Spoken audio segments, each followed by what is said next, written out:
So if you didn't catch it, You're right. today, when our adventure begins, is actually in the evening, um, around 5:30, 6 o'clock. Well, actually the adventure is going to begin at more like 10 o'clock. Um, but the day today started. It's the 20th of Alarun, which is um, the day of mourning. Essentially, it's the same day as the day of mourning. The year is 997 YK, which is 3 years after the day of the actual events in Syria when Syria was destroyed. And it's often that some people are very somber on this day, but other people celebrate those who have survived and those who fell during the morning. And it's typically in Sharn, because you're in Breland, there's a lot of people that were from Seer or have family in Seer that they'll celebrate with a lot of drinking. Think like St. Patrick's Day, but St. Patrick's Day Plus with the Day of the Dead, which is like the Mexican holiday. Yeah. Yeah. So, and then there's probably like people that aren't from around here and that stuff too. Correct. Mm-hmm. Okay. The day is so whoever needs the calendar, you can look up Eberron calendar, but Sul is Sunday, Mol is Monday, Sol is Tuesday, Ur is Wednesday, Zor is Thursday, and Far is Friday. Or click the calendar button. Or click the calendar button, because I set up the Eberron calendar. Woohoo! It's in the top right. Far, there's a calendar, like it looks like a calendar. Friday this year. I love Fridays. TGI Farm. All right. One thing Cody had talked to me about role playing. So if obviously everyone's new to this, I haven't done this in years, so please forgive me if it's not great. When we're talking in game, try to act like your character in game. If you're talking to another character, try to use their name. You can see them up. Can you see all the character names on the upper left? Yes. Yeah. Yep. At some point, you guys are going to introduce each other to one another, and that's when you can start using your character names. But as I described to Cody, if you're in a combat and Cody is playing, he's like, I jump in front of Pete to block the attack. I prefer, if you can, I jump in front of Galleon to block the attack. Try to stay in character as much as possible. And if you want to talk out of character, that's fine. Just make it obvious that you're talking out of character. So we don't end up with instances like in the past I've had people be like, well, I didn't say that in character. I was talking out of character. Yeah, got it. I don't expect anybody to do that intentionally here, but it's just easier for everyone.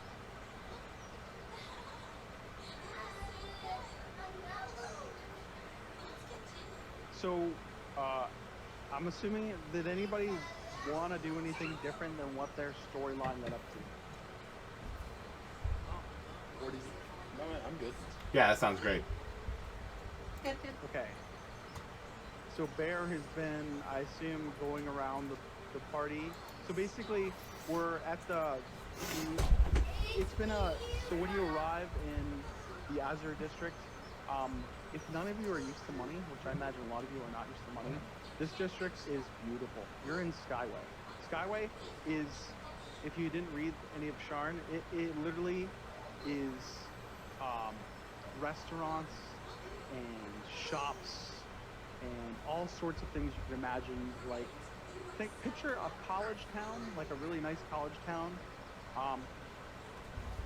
where there's different sections with beautiful mansions, where like Hollywood, so it's like a college town mixed with Hollywood, and it literally sits atop clouds.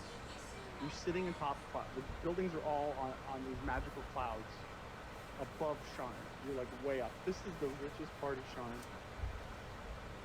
All the celebrities live here. Anyone that's like super important in noble houses lives here. This is the creme de la creme. And you are in Cloud Pool Park, which is like just gorgeous. There's trees everywhere. There's There's you see like uh, meadows and like it's just a beautiful, gorgeous park. And there's tents everywhere. There's a huge stage that's been, or multiple stages, like multiple small stages, and then one large stage where performers have been doing all sorts of things from juggling to singing to dancing to bands playing bagpipes and flutes and everything you can imagine. Like this is just this extravagant party. With that being said, there are actually, um, I imagine you're all fairly poor, or except for Cody, who somehow has a lot of money. Yeah, you got quite a bit of money, it's true. I still have 50 gold. Okay. So, I mean, I'm not gonna have you detract any money from it. Right now, it's incidentals. You're not buying the most expensive shit while you're here, unless you do want to spend some of your gold. And if you want to buy a bottle of wine or whatever, and you want to do any of that stuff, then just let me know, and you can subtract it from the character sheet. But other than that, there's small like food stands where things are in the silver, like cost silver or coppers, and it's well known that a lot of the things are like there's even free foods in some cases here, like fruits and nuts and stuff like that. And the expense of everything is actually cost is reduced because House Madani is sponsoring this celebration of the Day of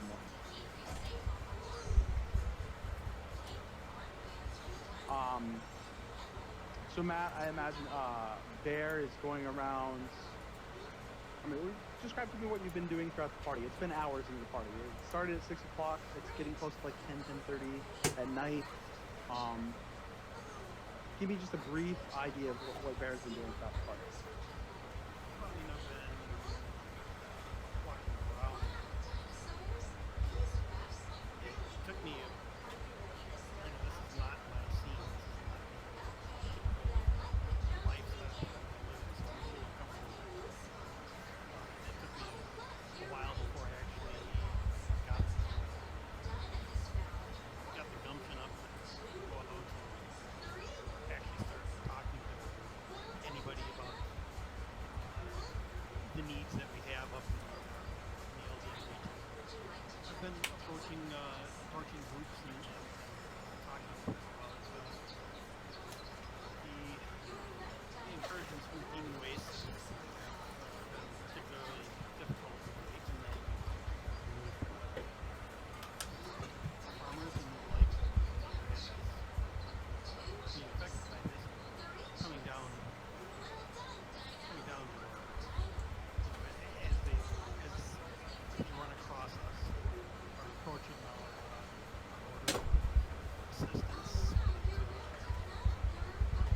labor monetarily. Well, people here in charge don't really do much to help out physically.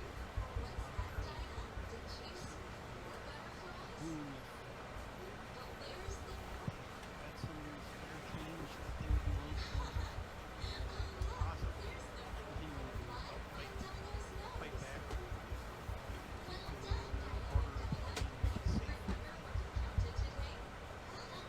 Okay, so as you're basically going around looking for alms to the poor, somewhat not preaching, but telling your tale of plight.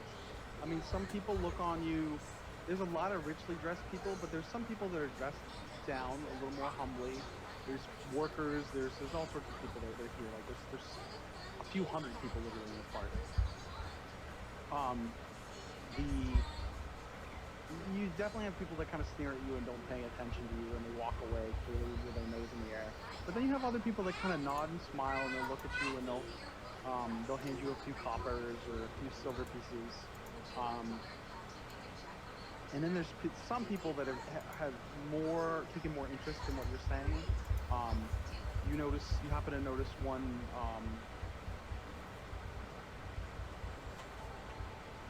Halfling who kind of just like really just enthralled by your tale of what's going on in the reaches, and he has a symbol on his on his back on his cloak it clearly indicates he's a member of House Galanda, which is they specialize in lodging and food and hidden information. Literally hands you 10 gold throughout your tale and says, please give this to the children of the Reaches and their families and those that need succor.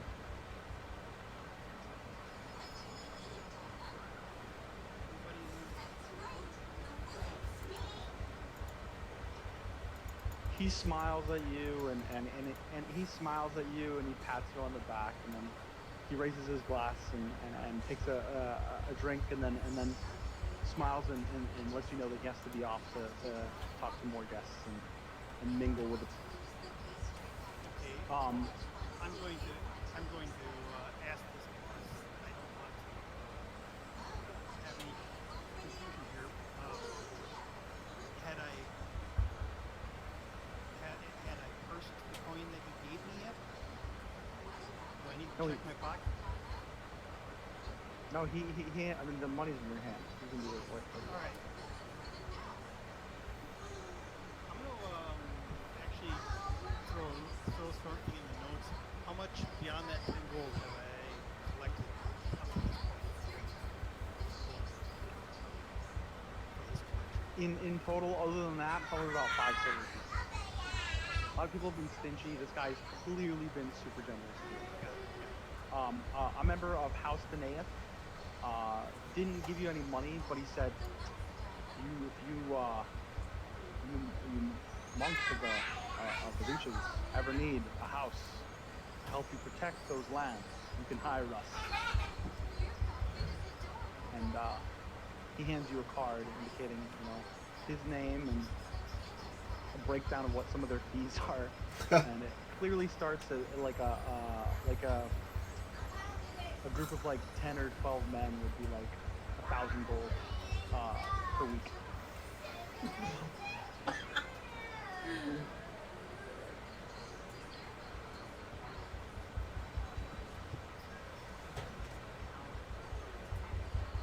He's already walked away from you. While you're talking, he's already walked away. As soon as he caught the hint in your voice that you're thanking him, but you clearly can't afford his services, he just walked away. On to Pete. Pete, what have you been doing throughout this party? Or, I'm sorry, Galleon, what have you been doing throughout this party? I have been, as somebody who has been born into nobility, into a noble house, money doesn't bother me quite as much as others, so even though it's been a while since I've been in such a situation, it's nothing I'm not used to, so I am mingling with people, pretending like I'm one of them and trying to fit in, and while doing so, asking a lot of people what their opinion of House Madani are and certain noble families within House Madani, trying to keep it casual, and while doing so, asking if any of them had seen my friend Lilith around, since I have yet been unable to find her. Before the party, so you've been, am I assuming right, you've been trying to keep a low profile?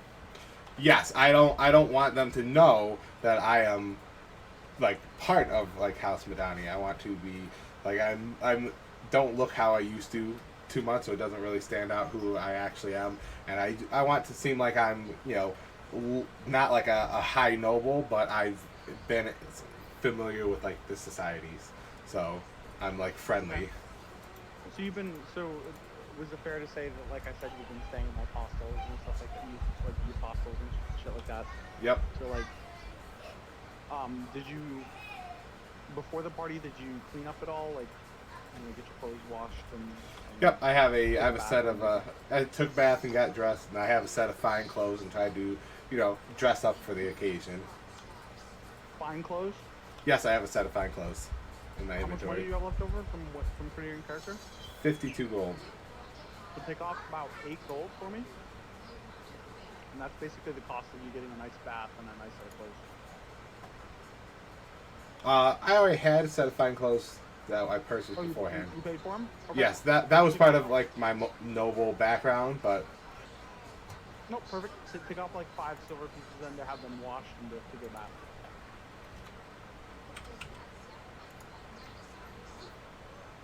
People, they smile at you and they can clearly tell you're of upstanding bearing.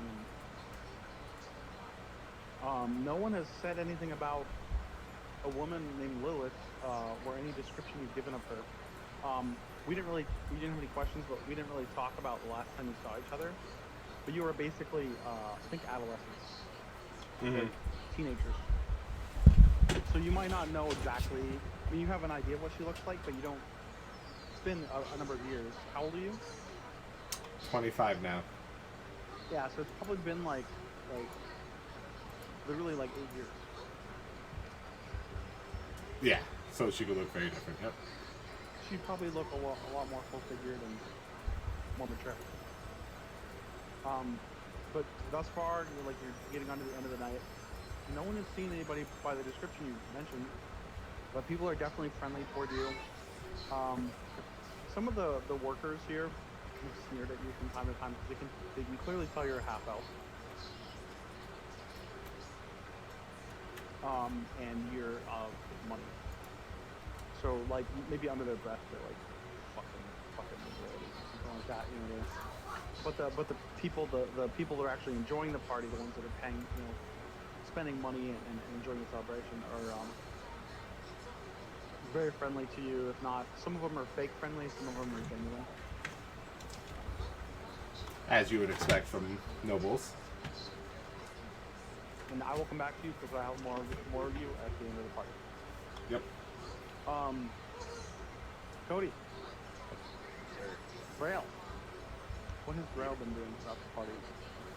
Grail was hired by House Madani to keep watch over the celebration. He has been standing by one of their main buildings, watching out, keeping an eye on people that could be stealing or anybody starting fights. But it's been a quiet night. Everyone's been enjoying themselves, drinking, having a good time. You've definitely caught a few people with like, you know, quick fingers trying to snatch a coin here from a table that might be intended as a tip for a waitress or put into a hat for an artisan that's performing. But nothing too serious. No one's tried to stab anybody or anything like that. A lot of people look past you, especially the ones that have the ones that clearly have more money. They don't even look at you like they see you. But this isn't uncommon from what you remember or what you recall. However, some of the younger, like, you see parents partying and having a good time, drinking their fill, eating whatever they choose, you know, gorging on fine meats and cheese, but their kids are kind of running around rampant like no one's watching them. And some of them, like a group of them, probably like 5 or 6 of them, have often come around to you and kind of giggled and smiled at you and waved at you. And I think almost like how some people treat the Royal Guard in you know, they try to get them to laugh or something, or they point and smile, or What? come up to them and stand next to them kind of thing. She doesn't want that. She just How do you wants to react to that? Just go to this room. I very casually wave back, very nonchalantly, and continue about, and it tends to make me go deeper into thought, stop paying as close attention as I could be. Okay. So there might have been a couple things you missed. It's possible that some of those kids might have been the ones with white fingers. Very true. But so far the evening has gone uneventful. Zaris, or Sarah, she said last time. But Yeah. Zar, or Zaris, how is your evening going? Well. Getting there okay. Pretty much, you know, I want to enjoy things, but I also want to keep a low profile. as you know, my eyes and ears can be drawn to drawing. So keep a hood up, but maybe we'll buy the free food too, because I don't really have the point to otherwise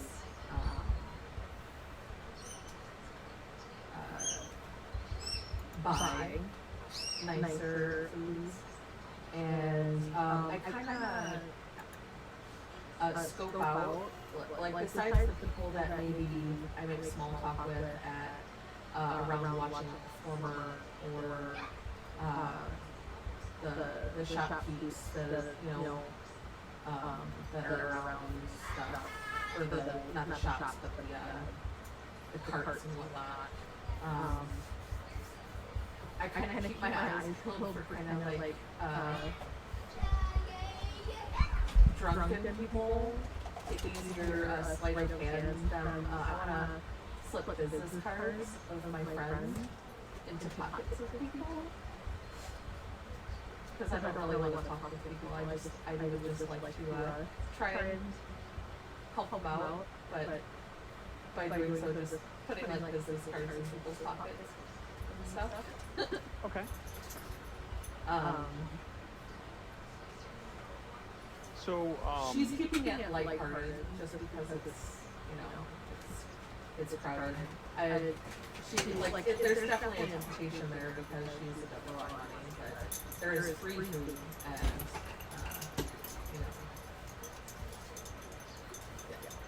So throughout the evening, as you're mingling in the crowd and moving from like some of the merchants booths to like not when you're eating, but when you're actually like checking out everything and moving around, you notice some of the dancers and the musicians. Like there's an elf, clearly someone who's an elf out in front of a crowd of dancers, and he's like, "Everyone, enjoy the spectacle of the mistress elven dancer, the belly dancers of the far west, and thanks to the compliments of House Farallon, please enjoy our entertainment for the evening." And that particular elf kind of notices you, like your eyes just kind of locking on to the performance because you love performers, right? Right.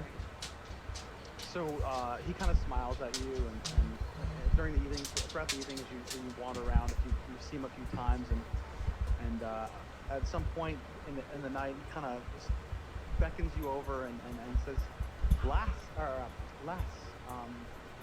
can I interest you in any information about our traveling troupe? You seem just enthralled by our sensual dancers." Well, I mean, I've always had an interest because I grew up and there was local performers that I always did admire, and of course I'd love to take some information, as you would get it.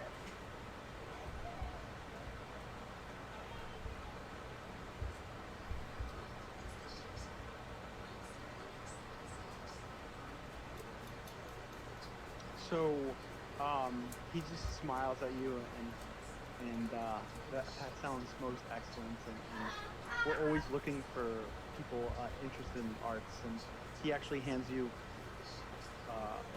a small piece of wood that's actually it's really fancy. It's engraved with House Farland Entertainers Guild, and it's got some information on. Basic information on where to go on the back of it. Please feel free to visit our houses of where our students and interns they come to learn the magic and the majesty of our performers. Aren't they so enthralling? Aren't they so beautiful? And it's magnifique. Please feel free to check us out sometime, and perhaps you have the skills to join the ranks of the elite artisans, House Farland. So as kind of like a weird feeling because I'm not used to people being so nice. I kind of wanna as I said, this might just be paranoia, but I kind of want to look around and like make sure that like, or I guess I would kind of like want to try to judge his character and make sure that he's true, kind of thing. Yeah. Or yeah, I was balancing back and forth between trying to do that and then looking around because I'm just like, this is so odd to me because I don't mingle with people. So it might just be a nervous thing. Absolutely. Can you give me a perception check, please?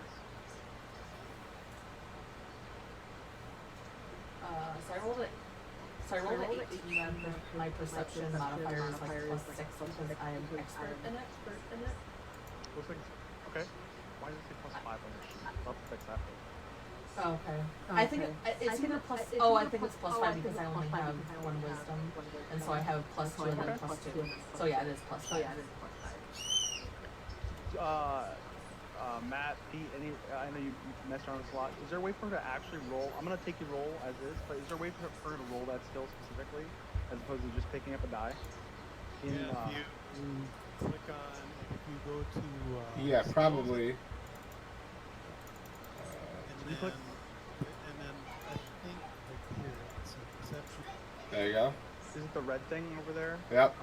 It's just the little thing that has like a 0 with a D20. Yep. So See you where can. that is, Jess? Just for this roll, you roll an 18. I just for future reference, you can. If you go into your skill tab on see the what right Matt's side. talking about. You see where it is in Fantasy Grounds? Oh, okay, go into the skills tab. I was just on the main tab. And then Gotcha. the part where it shows you the total. We're gonna kind of learn as we go Okay. along, so everybody picks it up. Just because I know there's a way to do it, so I just wanted to. I'm learning too. So I click on it. You can Yeah, click double on the, double click the on it box or that just has throw the modifier dice. written in it, Okay. or maybe double click. Yeah, I don't know. double click, or because it turns into a hand, if you just click on it, you can pull the dice out and you Ah, can okay, there we go. So Alrighty.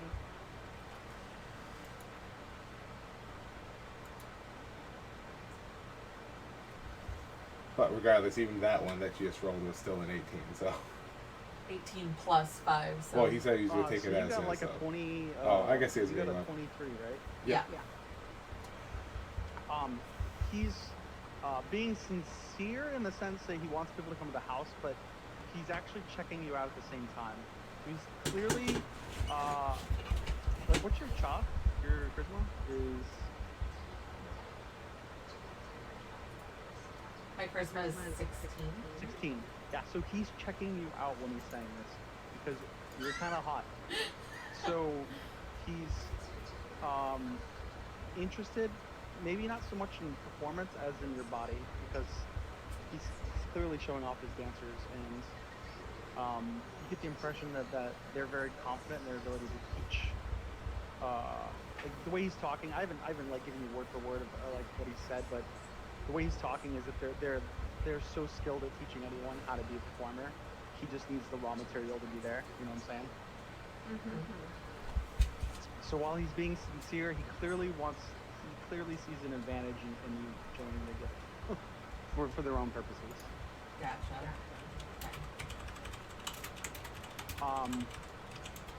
Cody, can you also give me a perception check, please?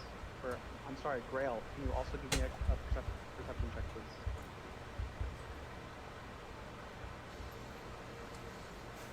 Ouch. Ouch, indeed. That shouldn't be right. You have. Oh no, you're right. You have no You notice- wisdom. Yep. So at some point throughout the party, you notice this really. Just describe your character, please. Well, from any angle, I have a dark gray cloak on, commoner's clothes, pale skin where you do see, or what you do see, and if you happen to glance or catch from the front, if you catch my eyes or hair, they're metallic in nature. You don't see that, Cody. Yeah. You just see pretty eyes and really nice hair.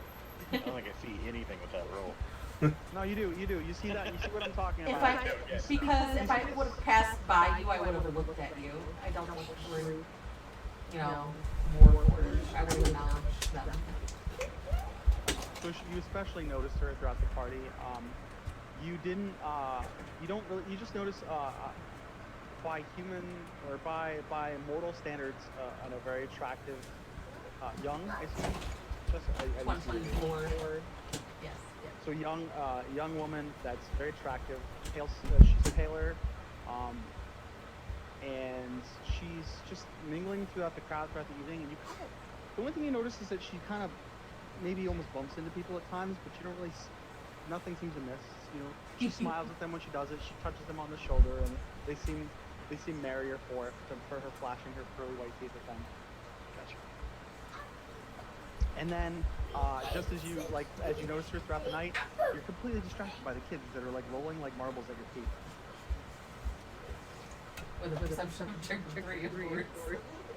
Sorry. It was very much a squirrel moment. Yes. Squirrel. Sounds very much like So, as the evening moves on and the night it begins to darken and the moon is, you know, up high in the sky, you all seem to notice around, you know, 10:30ish, like the clouds start, like really ominous looking dark ass clouds start to roll in, and you see some of the merchants are already starting to pack up their wares and their shops because that smell of rain is in the air. You know what I'm saying? Mm-hmm. Hey DM, Yes, sir. I would like to use my divine sense. Because I see something like that, I'm naturally going to want to check things out. Okay. My bar. Tell me how divine sense works. Sure.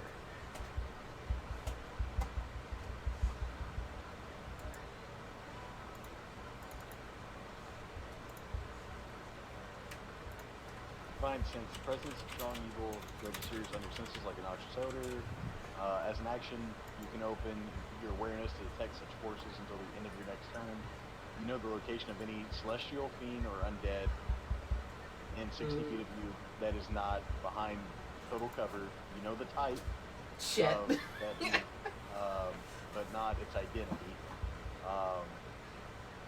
Within the same radius, I also detect the presence of any place or object that has been consecrated or desecrated.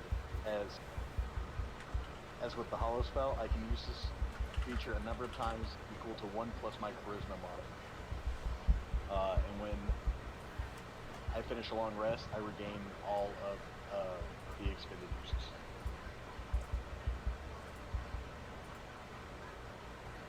Okay. Give me give me a investigation roll, please.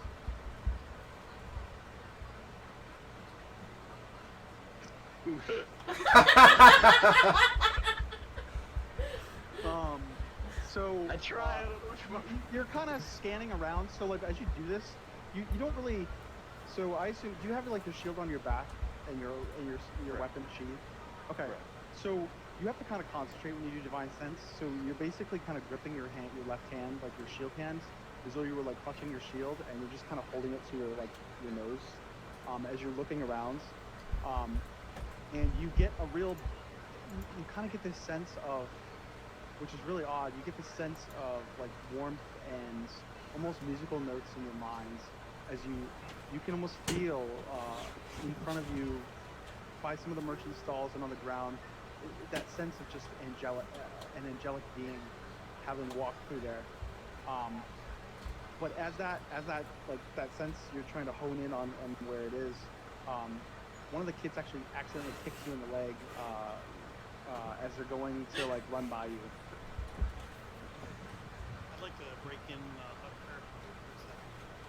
That type of thing, like perception checks and investigation checks, on your desktop, there's a little tower. If you pick up the die and throw it in there, that's the perfect time for that type of thing, because that'll roll from there and you won't see it. Oh, passive Oh, perception. like- Gotcha. So you Like so, that? So you won't know Got if it. you did poorly or not. I do that to that bullshit? So if you mouse over, like for investigation, where it would say -0, when you mouse over that, your mouse turns. Needs to grab a drink real quick. I'll be Yeah, back I in, will. like, 2 minutes. Your mouse turns into a hand, so you can still grab it and just drop it. Instead of just clicking on the thing, you drag it over to I was not pushing to talk at all for any of that, so. Yep. Yeah, when you mouse over the total where it shows you a -1, it just changes to a hand, and then you can just use that then to grab the dice and go anywhere, which includes drop it there. Gotcha. I was trying to explain that, and I'm not used to being on push to talk currently because I don't want my Kyrie to run in the room and scream in the middle of an RP session. And for the record, it looks like a couple of other people I saw shadow plays there, so it looks like a couple other people tried it, Yep. but I didn't get text for anybody else doing it, so that's the type of thing where Garrett would potentially whisper you and say, do this check. Yeah, it does show me that I rolled, but it doesn't show me what I Right, rolled. The but dice power. it doesn't show anybody else. Correct. It showed for me. Oh, it showed you that you rolled? It showed for my roll. It should, Yeah, so that's what I'm saying. If we okay. roll like that for Garrett, you won't know. You'll know somebody did because you'll see the shadow die. You know somebody rolled something, but that's all you'll know. You won't know That's who or cool. why or what. Also, Garrett has access to all of our character sheets, so he could theoretically be making that roll himself. He Like, could. He wanted to have you do, check, do a perception check, but not really know that you're doing this. He could beat it. There's an actual passive perception. Yeah, there's a passive perception. So. Which is just flat. Probably have better luck than I would. So, Like my passive perception is like 15. 'Cause Oh man, I don't think I put mine on my character sheet, but I did have it on my when I made it on here, and I'm pretty sure it's 14. I think it takes it into account. but I'm not what's sure. up with my rolls tonight? Who knows? Oh Change no, the color. Yeah, yeah. your passive perception is just 10 plus your wisdom modifier, isn't it? Huh? Isn't your passive perception just 10 plus your Yeah, wisdom? but I have expertise in it. So I have not only Wisdom, and then you have wisdom, but I expertise. have my +2 and then Yeah, it's that's what I was thinking. +4. More green. So I have +5 to Makes it. sense. Yeah. Actually, I'm gonna take a leak real quick. I got something to drink now. Also. Why not?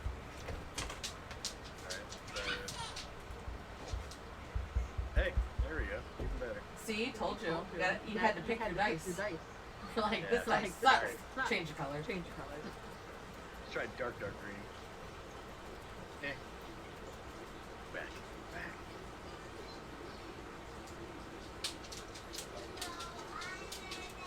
There you go. Still haven't. Oh god. Don't. I was gonna say, don't roll it out. Don't roll your fire out. How do you change your dice color? There is a palette. It literally looks like an artist palette up there, I do have. and it pops up on your screen like this. Okay, I see. In general. So just real quick while we're here and we're not doing anything, your microphone quality sounds terrible as if it's going through the microphone in your webcam. It I'm is. gonna come back. What's wrong with that one? I don't know. Oh, I tried to figure it out earlier, and it's like Right. it's As long on as- and everything. As long as you know, you can figure it out later then. Yeah, I'll try to like move Okay. forward some when I do. You talk. also could, I don't know what you do with it. Your headphone came with the mic, didn't it? That's true. You just don't know where it's, you can Yeah, probably I'm find it getting and ready plug it to in. put Curry to bed. So Yeah. I just This wanted- would probably be a great time right now. Yeah, I need to go pee too. Okay. So. That's happened, but Did you guys just get a message? No, we didn't. Okay. Yep. So yeah, I can do it privately. Don't let them go on, by the No. way. There So are gonna be times when I want you guys to make the roll because it's fun to roll. And I know I talked to It is. Jess and Pete before playing. I looked up how we could do manual dice rolls so you guys could actually roll your physical dice because I also like the tactile feel of rolling. Yep, I have a whole bag here for dice. I might just ask you guys to make some rolls without rolling them in game so you can use your dice. There's no way to do it in the program right now. There's some ways to kind of fake it, but it takes a ton of setup and a bunch of editing of like XML files and shit. And I'll look into it over the. It might be a while before I'm able to do it because I gotta figure out. I've read some stuff on the forums and Good I wasn't night, able to get it worked out. So I don't own any dice. then You can just use the feel free to program. use the dice in game. Real quick, Garrett, Jess is Don't feel the putting need to buy any. Jess is Also, I putting need to Kyrie to bed before we go change. back, since that was a good time to do that. Okay. I can tell him what I give me want to just- do. I'm gonna go grab my water and we can chat. You can roll for me if you want. He's gonna say he's gonna let us do real dice rolls if we want to. No, I'll do it. Well, I'm like, Kyrie Faye, come here, bitch. you don't like rolling real die? No, that's fine. How do you? I like how it do the because rest it of like you shows him feel and not about me, so it's kind of like tonight? cool I'm that I happy to don't know play how good I did, and whatever he's I just want. gonna describe what happened. I know we got Okay. started a little later, and I apologize for that. I wanted to do right by your backgrounds a little bit, and I had to do a bunch of reading today. And I also tried to fiddle the program a bit, so it's just a lot. Yeah, I can tell. It looks like the program got updated. It's a lot different than it He looked last changed the night. skin. I got Is the it theme. just- That's what Matt Ah. said. I got the 5th edition theme in there. There we go. Yeah. I like it. I had to figure out, so it doesn't tell you how to change the theme. You have to do it when you load the campaign, but you can't have different. You can't have like all the themes selected. You have to select the one you want to use. If you have multiple selected, it fucks up. Interesting. Okay. Whatever kind of die I want. I do want to do something. If That's cool. I really have no like. I'm fine for going as late as whatever. Me We don't too. have anything. The only thing that we had to do for tonight is what we're doing right now, which is putting Kyrie down. After that, we can go as late as we want. You know, the only thing that would change how late we went is if we were also going to do some Final Fantasy 14 rating after, and how late we wanted to do that. Okay. I do plan to do that sometime tonight, but That's cool. I don't have. I'm totally I fine don't with plan going the for, rest of the weekend, so- at the very least, until midnight Eastern time. Yep. So we'll aim for midnight, and then I'll ask you guys again around then. Oh, I'll see where we're at. Right. You know, if, Oh wait, actually, Matt didn't weigh in yet. So Matt, how do you feel first before I? I'm cool doing whatever. I'd like some time to run Make sure you give Daddy kisses. the roulettes. so midnight sound good for Daddy you then? kisses. I'm playing. I'm Yeah, already Daddy kisses. minded to the rest of while we play. Good night, baby. So we'll I aim love for you. midnight, and then I'll check with you guys again then, and then we'll also see where we're at. And if you guys want to keep going, you can. Sounds great. I got no one here. Eastern, right? Eastern Yeah, time. so midnight 2 hours. Eastern. Yep. So. 2 hours from now. Yep. What do And you I hope think you of that guys. die set, by the way? Which dice set? The one I just threw into Discord. Oh, the metal dice set. Yeah. Looks dope. Yeah. Okay. Well, they just got bots. Yeah, it's cool. I really, although to be honest, I just like, I like rolling the dice, and I would love to roll physical dice. When I mentioned it to Jess, though, she was like, actually, I'm kind of fine with not rolling physical dice, because she likes the idea of the shadow rolls, like showing it. So yeah, it's great, and she likes sometimes not knowing what she rolled, or she's the kind of person that likes to steal from her party members. And to do so, you need to not know what she's doing. So this is a perfect. He just fucking called you out, Jess. Jess is not in the room, so she can't hear She's me. still she's pulling. It's the only reason I called her out. That's cold. But I mean, she's only playing a level 1 rogue, so I don't really know how she's planning on playing this character. It might be very different. I'm just saying that's what she likes I know to how do. she's gonna play the character. I'm but sure not you do. telling. They're all kind of running over each other. I'm not talking about this. In relation to you being able What are you to talking make about me for? like the perception So rolls what are you and talking stuff, about me about? I um, just let them know you like to when steal from party I members. make a perception roll, I get a Excuse me? message, you get a message. So That that's means I have no idea how you plan on playing this Oh, they don't see character. your roll. They were asking, like, that's kind of weird that she would like that somebody who wanted to do physical rolls immediately was like, I like the idea of shadow rolls. Like, that's kind of weird. And I was I like, didn't well, do it that way the first she time, I likes to just do ran. things he didn't without use the everybody tower. else He knowing used the about it. tower. So Oh, okay. But, So you would hear me rolling. yeah, and- you see the I could see you. and But, whispers going oh shit! What is she doing? somebody say, But you. make a perception check Right. or something. Right. Just I'm gonna tell you right now. She's Right. not as bad as my other Gotcha. one. Yep. So we guys, Still roguelike. She with that grew stuff, up pay like that. attention to the chat. Hurry up and get back And here as we're soon. playing, guys, try not Oh, to do I was things that's gonna fuck refill with the my chat. water. That's what I was gonna I know do. it's easy to I was want to like, play I with the knew I app. was gonna do something. And for the first few sessions, it's perfectly okay to Right play with the app and do stuff. But if we're in the middle of like some heavy role play or combat or whatever, try not to make extra rolls and stuff that come up in the chat because it'll distract distracted. Yep, I found that out very quickly. Double clicking on things can accidentally cause a lot. As GM, I don't think the players can do it, but as GM, you can right click in there and hit the eraser and it'll clear check.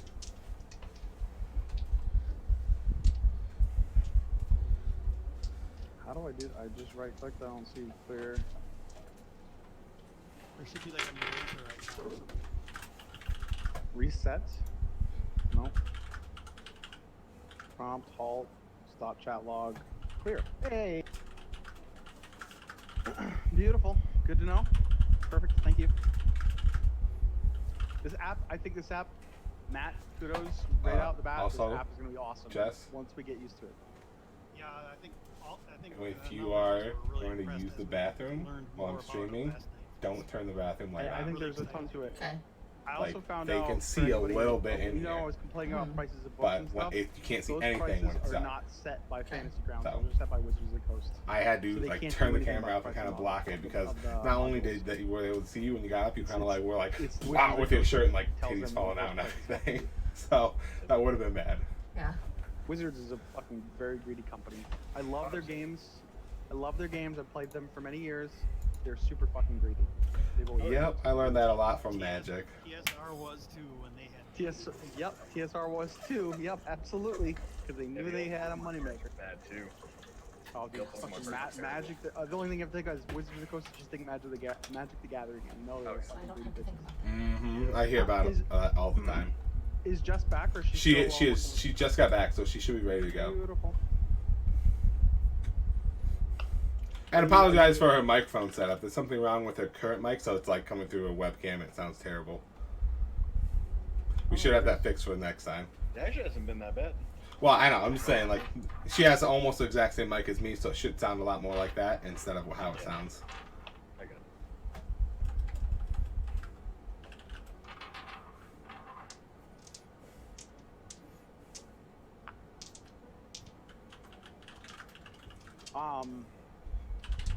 Okay, did anybody else have anything specific they wanted to do during the party? Nope, I'm only here to find the person who asked me to be here. Gotcha. I'm good. I'm good. I don't plan on going to try to find my contacts until after the party. So now that I'm in shape. And you're all set, Jess? Yep. So as the evening lingers on and the clouds start rolling in, they would get real thick. The moon is completely blotted out with dark, ominous clouds. Oh, Cody, to answer your question, you didn't sense any evil, by the way. It's just a fucking hellacious rainstorm that's coming in. Got it. It's getting to be about. So we started like when I was describing those things, it was like 10:30 at night. It's getting to be about like 11, quarter to midnight. Most of the merchants have closed up shop at this point. A lot of the entertainers are huddling down. It's starting to sprinkle. You hear the thunder in the distance. You have minutes before Yeah, it's plenty of like space. torrential downpour. A lot of the richer people in the party, like the people that you can clearly see have money, have already left. They started like as soon as the hint of rain, they just like, peace, we're out, we're not playing in the rain. There's been lines, like full lines, like think of like a concert as you're leaving, of people lining up for the sky coaches. And you all hear in the distance, there's probably like, at this point there's dozens of people left out of hundreds, in the park. You hear someone shout in the distance with they're ringing a bell like back and forth. Last sky coaches leaving Skyway in the next 20 to 30 minutes.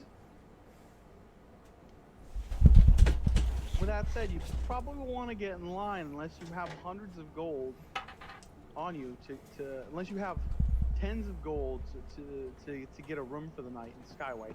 Very rich place. Might even be hundreds of gold. You don't even know. Yes, to get an in-room up here. I take survey of the room and notice that more than likely the person I was looking for is not here. I drop the charade and I start heading for the door, quite quickly realizing that I would like to not spend the remaining gold that I have on lodgings for the night. So you're leaving basically the door of a tent, a large tent that's like a small mead house, and so you leave that. You're in a park. Like basically all this is just tents in a park. Okay. At this point, the rain's starting to come down further, and the line for the Sky Coach is pretty big. I assume you shuffle into the back of the line. The only way out of Skyway are the Sky Coaches. I'm going to glance around, make sure nobody's looking at me. I'm going to cast minor illusion, create what appears to be like kind of like a wild animal near the front of the line to scare people out of the way. What kind of animal? Let's make it like not too dangerous, so maybe like a large, like rabid-looking badger. A large rabid. So, are you using anything to make it subtle that you do this? Can I get a stealth check, or unless you're using a magic feat to do it with? I don't have meta magic at level 1. That's why I just kind of glanced around to make sure nobody was watching me, so I could just. Since it's just a simple spell, a wave of the hand and a whisper of a word. I assume also if it's we have torrential downpour about to start, that's kind of loud outside to cover like the whispers I might be making. It's not torrential downpour yet. It's steady rain. It Good, still makes good it enough. more difficult to see shit. Yeah, and also difficult to hear a whisper. You do have a few people around you, like as you're shuffling out of the. I mean the line is probably like maybe like 20 people deep. I would if I would do that, I would duck behind somewhere that's not really obvious before I cast, and then kind of make it look like I'm rushing towards the back of the line, so as to look inconspicuous. Give me a deception check, please. In the tower.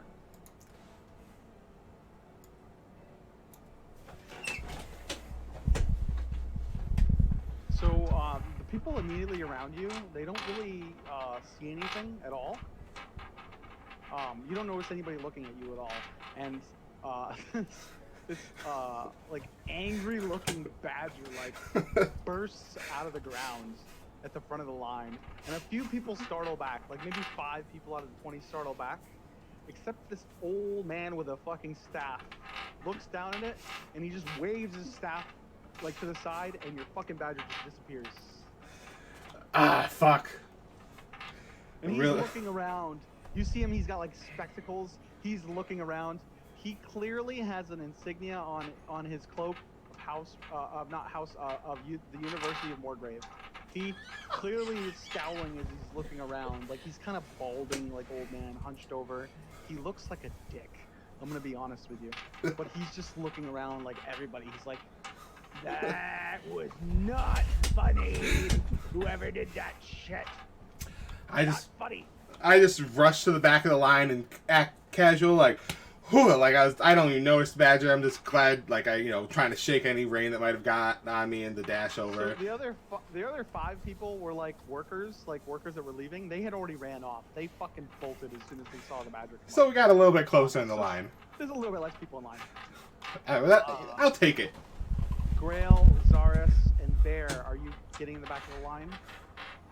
Next to I am, but I'm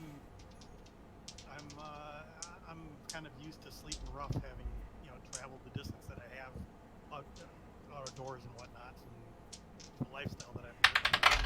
I'm not in a serious rush to get out. Just figuring if I'm stuck up here during a rainstorm, this wouldn't be the first. So one thing you're gonna notice, Bear, is that throughout the evening the city watch has been around, as well as some Knights of the Silver Flame. You don't see homeless people up here. You don't see people that sleep anywhere on the street up here.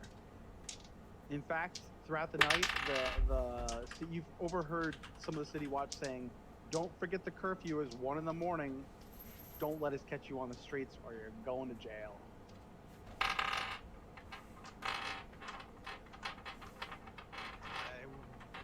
They're only gonna do what Bear can do.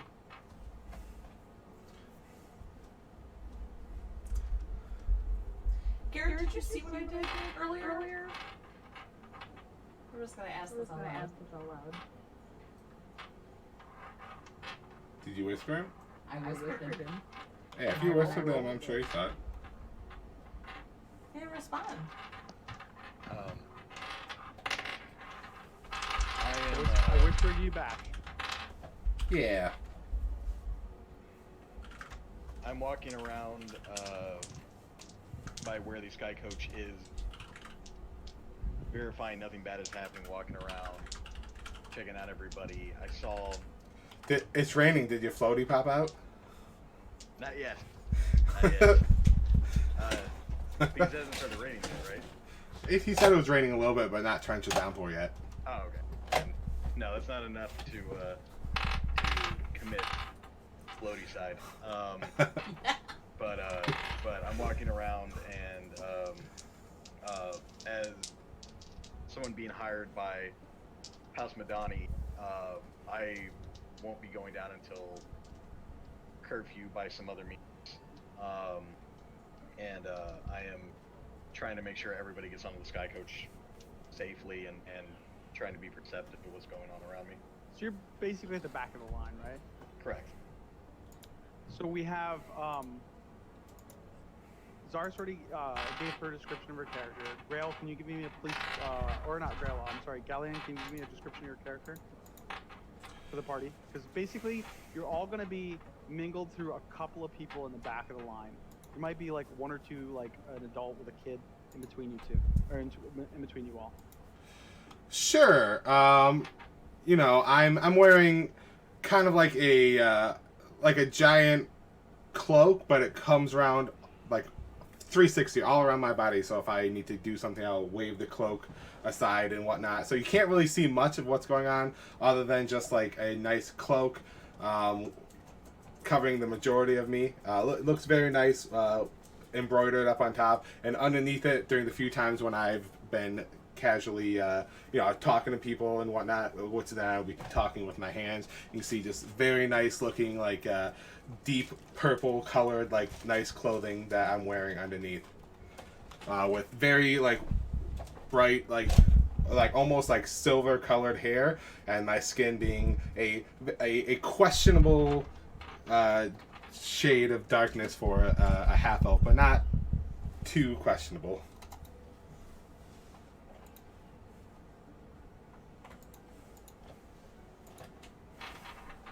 Long hair or short hair? Long hair, going down a little bit past my shoulders. Covering your ears, or kind of like you have tucked behind your ear, like your ears are. My ears are pointing out, so you can see. Okay. You can see the elf ears. Not like super long out, but enough that you should be able to see them. I know this is silly to ask, but the color of your cloak? White. Well, like off-white.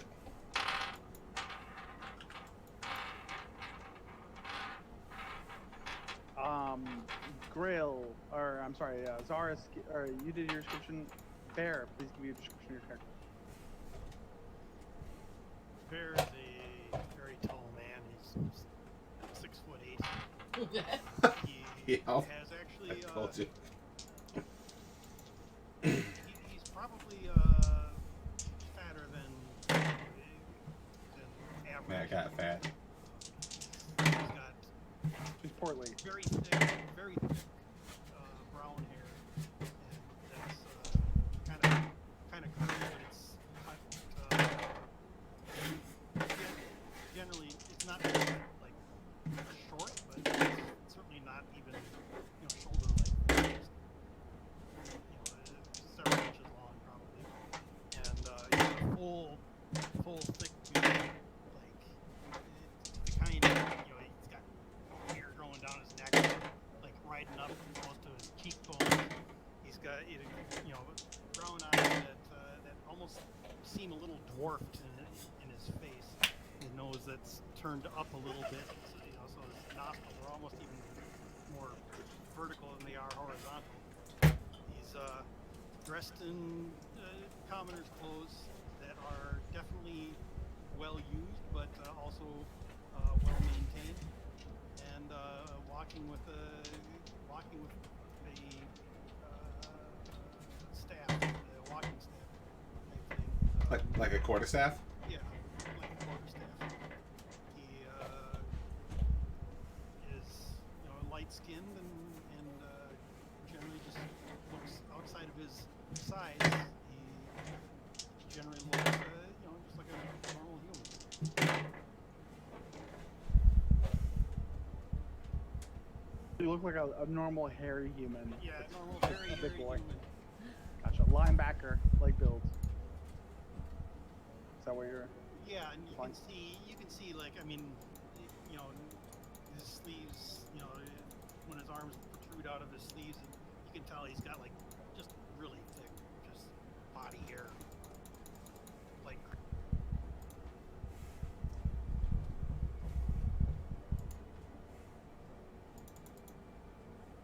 Are you older or younger? he looks to be about 25-ish, mid 20s. So we're all the same age.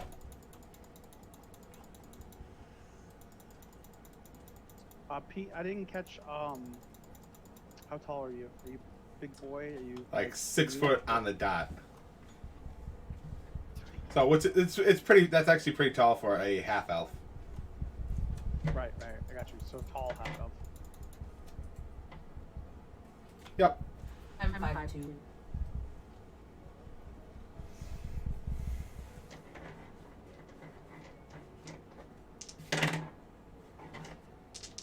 It's starting to sound like a weird ass porn. Bunch of tall guys, really short girl. All right. And a I was robot. gonna say I rolled random on mine. I didn't choose, so. Robot. Chicks Cody, like please robots. Please give. So at the back of the line is a. Give your description, Cody. Sure. I am a 5'11" warforged, Holy Uh, shit! I I'm just gonna be am- doing this. steel covered, Might as well be a halfling. slightly battle damaged. If I was a halfling, I'd Specifically, literally be like. You could be a tall right side halfling. of my face. Huh? I have one white I said eye. you could be a left, tall the other halfling. side True. looks like it's been crushed a little bit, and there's holes around the eye socket. I carry a long sword and a shield, and I have a red cloak on my back that's actually part of my armor, so it's attached. And on my shield, I have the symbol of the silver flame.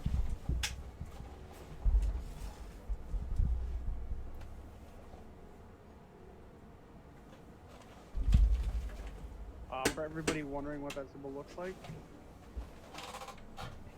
Yep. Yep, that's the one. All right. everybody see it? Yep. So convenient what this program can do.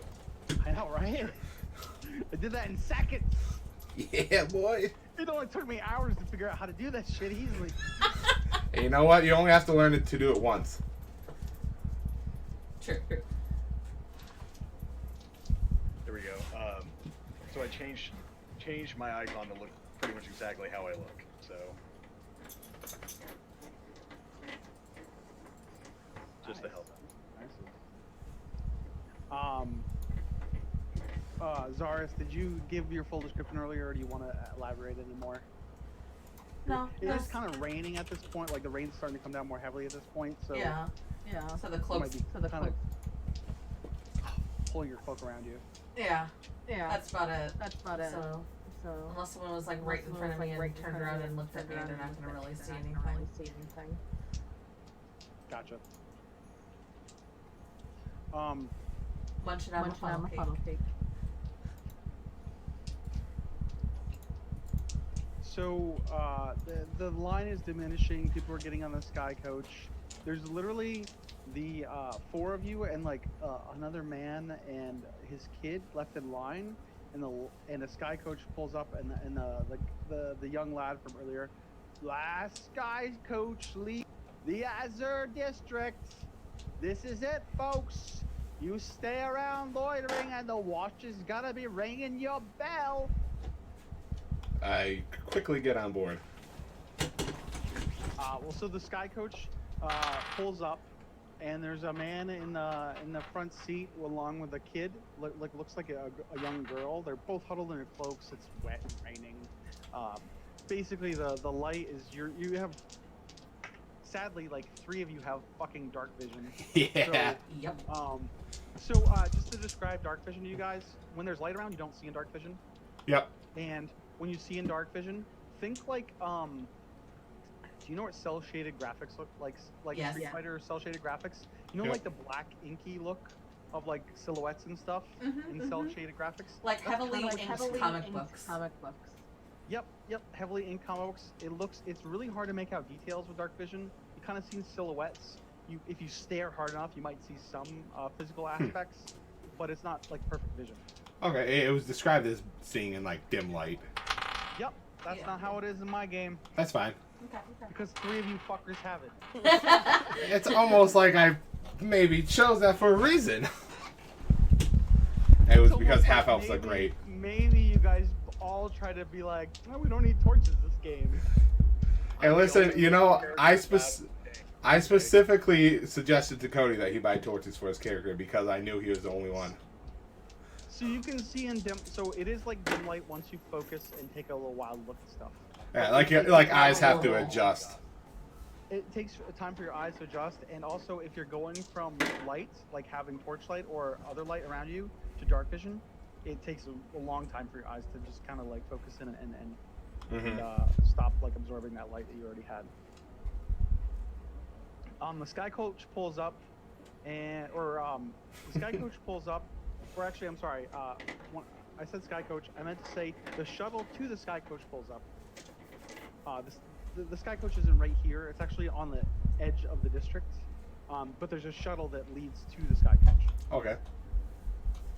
And generally speaking, the people that get on the shuttle get priority for boarding the actual Sky Coach. So the shuttle for the Sky Coach approaches, and the two people get on, and as the rest of you are sitting in line, about a half dozen workers just run up past you, and they all have like they're holding a slip in their hands, and the shuttle master like looks down at you guys and says, "Hang on a second," and he looks over at the workers, and they're holding up these like kind of like purplish bluish like tickets, and he's like, "I'm sorry, but I have to take these people first. They have priority. House Madani has specifically given them those tickets, so I'll have to. You'll have to walk. I'm really sorry, but you're gonna have to walk to the Sky Coach. It's like maybe 15 minutes down that way.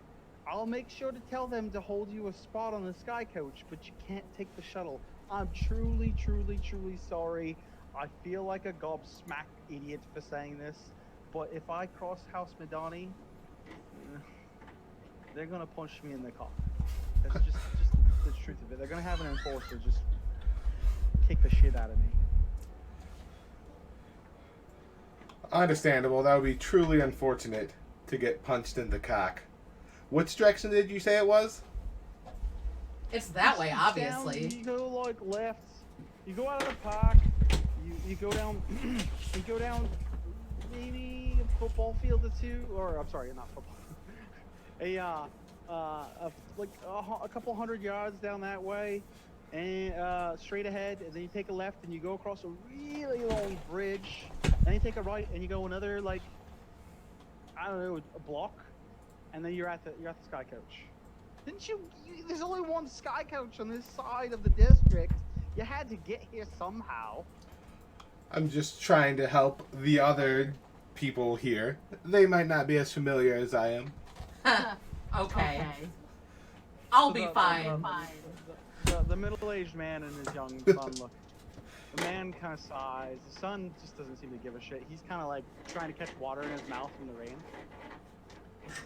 But the workers board onto the shuttle, and the man looks at you and kind of hums, and then he just kind of smacks the reins on his horse and on the horse leading the carriage and takes off. That leaves you 4, along with a middle-aged man and his kid. The kid has already started running ahead, and the man is kind of like depressingly walking after him because he's just not happy at all about being stuck in the rain. I put my hand on his shoulder and say, Come, friend. Let's head to the Sky Coach together. Start walking with. He looks up, he pulls back his hood a little bit, and he kind of gives you a nodding smile, like, yeah, all right, shouldn't be too bad. Eric, don't run too far ahead, please. Don't run too. Boy, I'm gonna box your ears if you don't. Ah, son of a. And he starts hustling forward ahead a little bit. The rest of you are following. I see the boy running off and start walking with the rest of the group and tell the older man I will keep an eye on the child and speed up a little bit to catch up with him. He doesn't go out of eyesight. He's like skipping ahead of you guys, like playing in the rain and clearly trying to make the best of things because he doesn't have a care in the world. Sure. I just want to try to protect the group as we walk through the area to the Sky Coach, and I'm particularly interested in the boy, so try to catch up and walk with him. The middle-aged man, he's looking around at the four of you, and so my boy Eric, you heard me say his name. I'm Jonah. It's nice to meet you, folks. He kind of looks at you, Grail. He just kind of stares at you for a minute because he doesn't really know what to make of you. Actually, as he stares at you, he kind of looks around. The only one he actually looks at normally is Bear. Zaris and Galleon just kind of taken back a little bit because he doesn't see a lot of elves. When he gives us his name, I bump my chest and say, Bear. Bear? You look like a bear. Yeah. Oh, I got the name, Bear. I didn't. I'm sorry, sir. I didn't mean anything bad by that. I just big. Chosen or given? That's how I got the name, Bear. So you're all like walking along. The rain is actually starting to fucking come down now. Like it's really starting to hammer down. The man's kind of holding up his cloak over his head. Even the boy, like Grail, you're closer to the boy. He even starts to wrap himself in his cloak, and he's not skipping anymore because it's getting pretty nasty out. The wind is picking up. You guys hear thunder like crackling overhead and lightning streaks coming down. How dark has it gotten? There are lanterns about there's lanterns swaying in the wind. It's pretty damn dark out though. There's no stars. It's dark ass blue-black clouds. You know what I'm saying? Like there's no light coming from that. There are definitely lanterns strewn about the district. They all appear. Upon like glancing at them, they're not like there's no fire in them. They're magic lanterns. Mm-hmm. They do give off light, but they give off light in sections. You know what I'm saying? Like you see a bit of light and then it's darkness. You see a bit of light and it's darkness. Okay. The first time we pass between lanterns where it gets dark, I cast Dancing Lights, which creates 4 magical light sources in the form of glowing orbs, and I have that generate light within 10-foot radiuses, and I kind of have them spread out in a line along with us to create a constant source of light for us as we go. Okay. So do you so the elven man or the half elven man next to you begins uttering in what language do you cast your magic in? Elvish. Okay. So he's speaking like a Sylvan tongue. Anybody who speaks Elvish obviously understands it. Yep. But you don't necessarily understand the magical aspects of it. These different colored lights begin dancing around you in between the darkness sections. And the boy Eric, his head snaps around like instantly, and you just see the biggest smile on his face. He is completely mesmerized. Where'd that come from? That's amazing! Do you like magic, lad? Magic? What? What are you... Magic? as he's saying, I'm kind of like spinning my hand around a little bit, making the lights like dance around to like the movement of my hand. Dude, he is laughing. Even though he's drenched and getting soaked, he's still laughing and smiling. You clearly perked up his attitude. His dad kind of chuckles a little bit, and that's real clever. You're a mage right then, huh? Yeah. That's pretty interesting stuff. Way over my head though. Yeah, I've studied for a little bit. I can know some of the basic stuff. You all continue walking. You're past the couple hundred yards that the shuttle driver had mentioned, and you're coming up upon what looks like a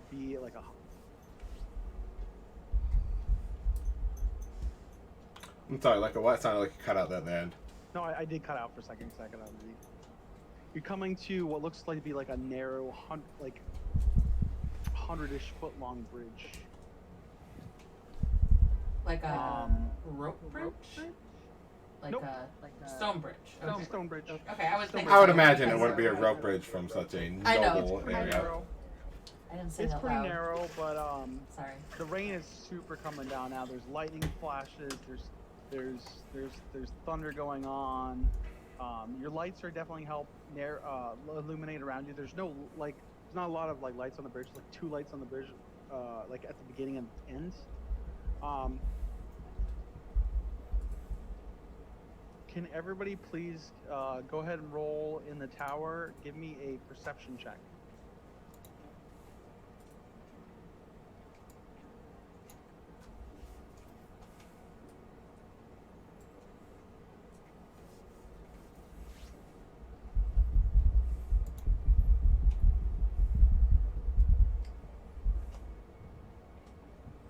So every one of you, except for the man that's with you and the boy, who's completely enthralled by the dancing lights,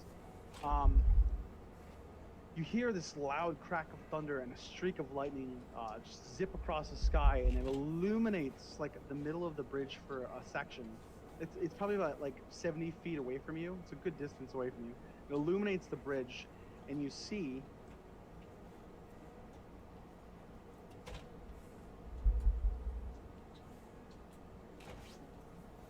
Waiting for the image to pop out. You see, in that instant of lightning flash, you see a cloaked figure, is brawny and looks humanoid, medium build, and you can make out a blade in one hand and a bag in another. How far ahead of us is the child? Is he? He's within 5-10 feet. He's not far away. This is like 70-80 feet from him. So I I would You I see would this? like You to see? Oh, take hang on. advantage- I haven't finished my narration, Matt. sorry. Go ahead. So you see this figure with a blade standing over what looks like to be just a crumpled a crumpled body in the middle of the bridge. Can I also get a Initiative.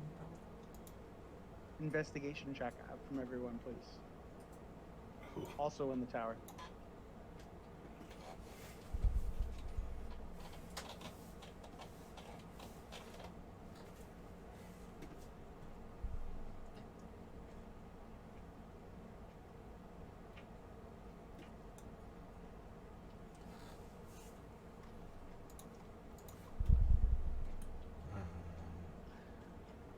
Hang on. I should have changed this sooner.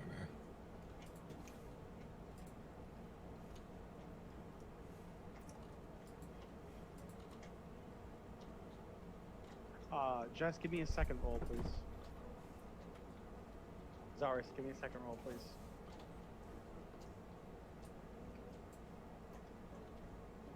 Okay.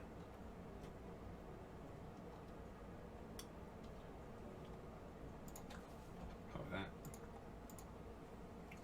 Yeah, there we go. Much nicer.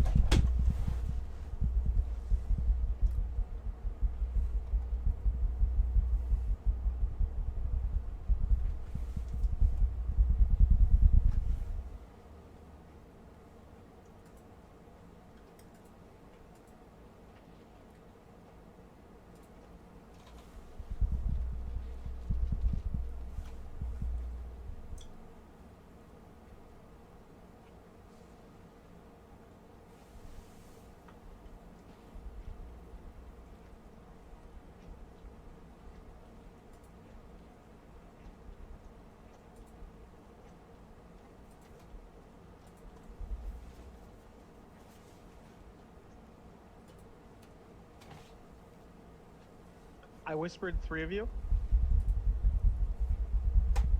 Got it.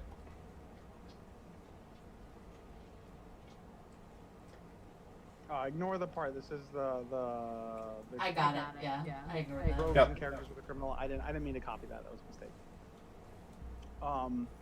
So none of you can quite see the figure's face that's standing over the crumpled body, but you do all see a flash of once a flash of lightning illuminates the area again, you see a wide and toothy grin. Matt, go ahead with what you were gonna say. I was gonna say that I'm gonna make an attempt to pull the kid back a little bit and get him behind me, and just saying what telling him, Eric, behind me. Try to grab him. When you say this, Eric's father, Jonah, he notices what you're all seeing, and he also reaches for his son, but you're just that much faster. You grab the boy and pull him back by his cloak. And as you're doing so, Bear, you all notice that the figure with the ominous-looking blade in his hands leaps over the edge of the bridge, down into the darkness. I run forward to go check on the body on the bridge. Stay with Jonah and Eric. I'm going to be going forward with the robot. And when I see him checking the body, sorry. Racist? With the Much? Warforged? With the Okay. Warforged. I I robotic.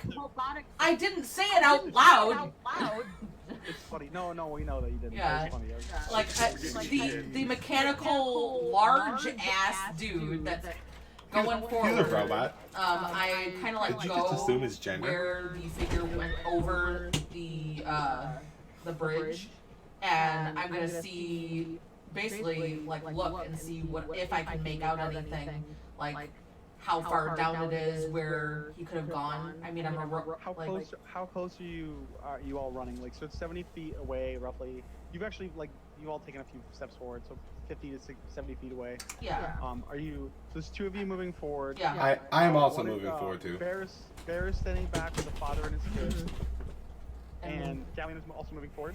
Yep, I'm gonna move forward, and once I get close enough, I'm gonna send my 4 lights down to see as far as I can go. I can send them as far as 120 feet away to try and illuminate and see if we can catch where you went.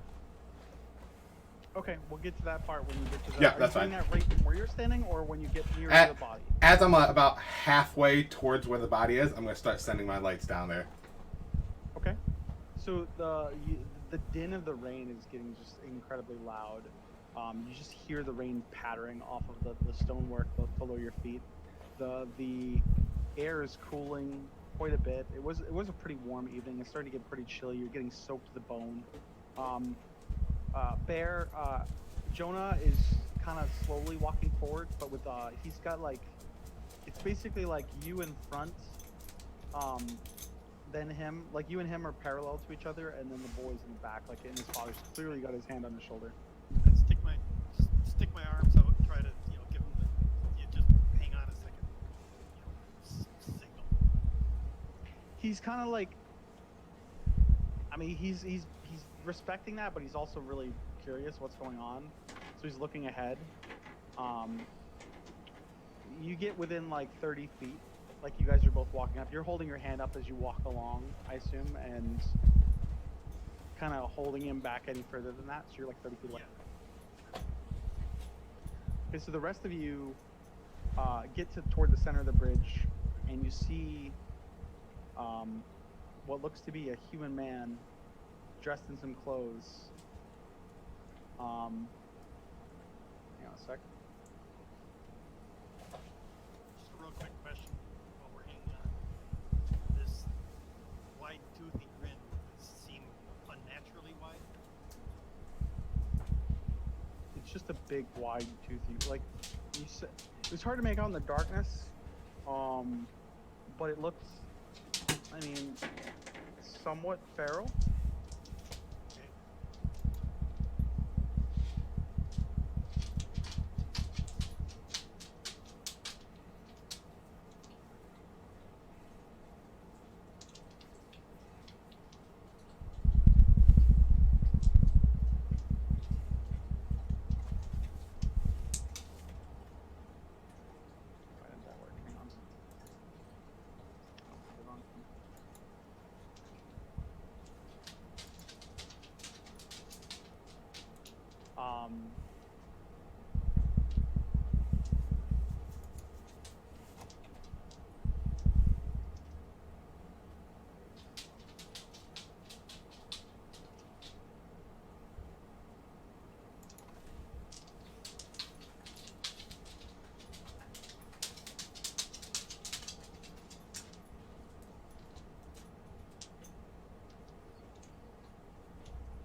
Grail, Azaris, and Galleon.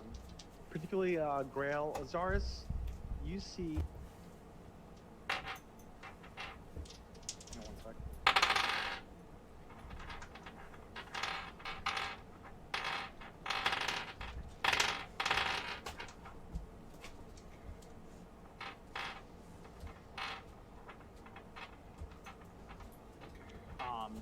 The three of you see this.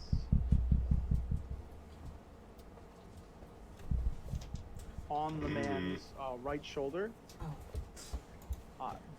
That, just FYI, that did share to me as well. Yep, okay. You're gonna see it anyway, Matt. You just don't have a reference to it yet. Yeah, that's fine. I don't know if I can share with specific people. I have to figure that out. So you see that on the man's shoulder? He's got like a blue cloak on, and that's like in a small patch on his shoulder. Galleon, you recognize that symbol clearly from I do. what I sent you. Yep. Grail,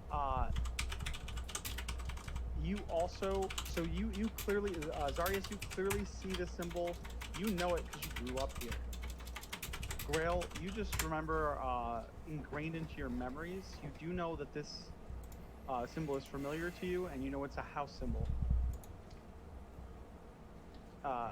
I'm just gonna share it out loud, but Galleon is clearly the mark of House Orion. Yep. From the sorry, guy House that Orion. swung by earlier. I recognize it. Yep. And this is on guys- the corpse. This is on the On his body. shoulder. I don't necessarily know it's a corpse yet, but it's a body at your feet. Are you getting closer, Bear, or are you holding the man back at like 30 feet? He clearly wants to look. Yeah, but I'm doing what I can to just gently restrain them so they're not. Well, I'll let these other strangers see what. I shout out ahead. Is it safe to approach? It doesn't seem to be any immediate danger. I can't tell where. It seems he's gone, and I don't see any signs of him down below. I'll Galleon, I'll put my hands down and start walking forward with Jonah, but I'm sticking close to her. Jonah's keeping Eric back with his hand. Like, he's definitely keeping him behind him. He is slowly walking forward with you. He's not in a rush to get there, but he's definitely curious. Galleon, your lights, your dancing lights go down 100 feet. It's really hard, even with a light, you see it like immediately around them, but it's mostly darkness below you. It is hundreds of feet from Skyway down to the next level of Sharn. Yep, just checking to see if maybe he sprouted wings and flew away, and if I could have caught that down there. You don't see anybody. Got it. You keenly look ahead using the light and also your dark vision. You don't see anything but rain and mists. All right, I call back the lights and have them float around us to illuminate the body for further investigation. I start checking the body. How long can you keep those lights for, Sorcerer? Well, they are 1 minute, but they're a cantrip, so I can cast it as many times as I want to pull them back out. So those that are investigating, you can clearly see the man is not breathing, and a satchel strap is like loosely hung over his shoulder, but the bag that was attached to the strap has been cut away with a blade.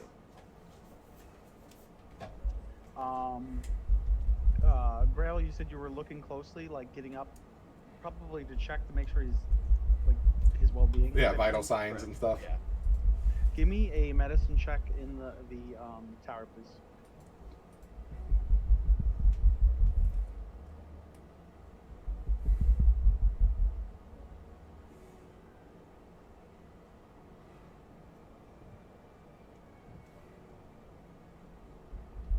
And then, can I also get who's huddled over the body immediately right now?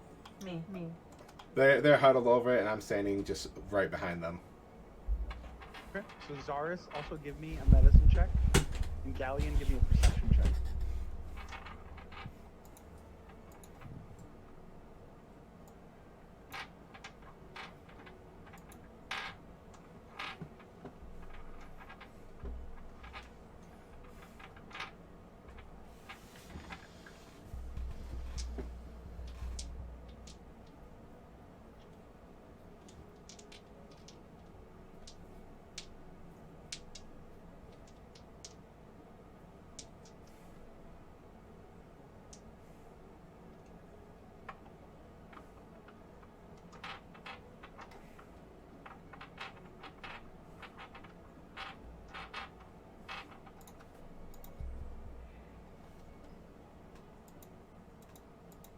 And I know you're There we go. Weird. busy typing and communicating that way, but at this point, I should say that You can feel free to role play I amongst yourselves while I I'm want to doing this, by mention, the way. or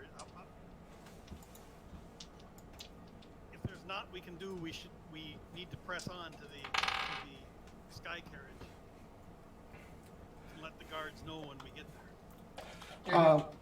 There is something I want to do depending on what they might discover on the body.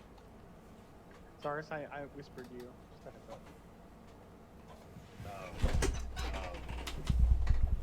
up. Bear, I am a guard for House Madani.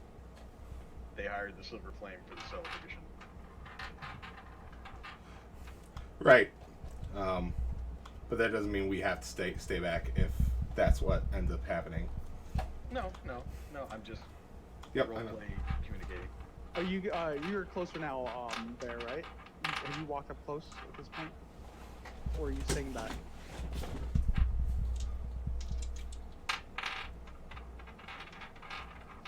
Bear, did you hear that?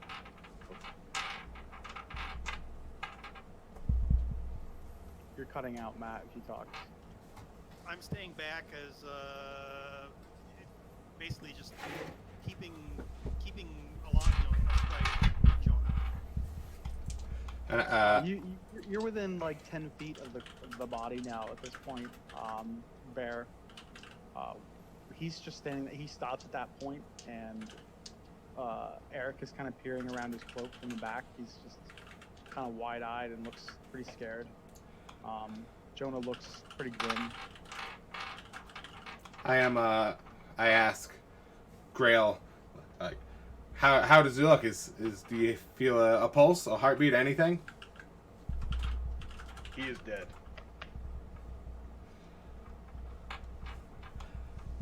Well, Just double checking, Jess, did you see that I whispered you? I didn't hear you say anything. Yep. Okay.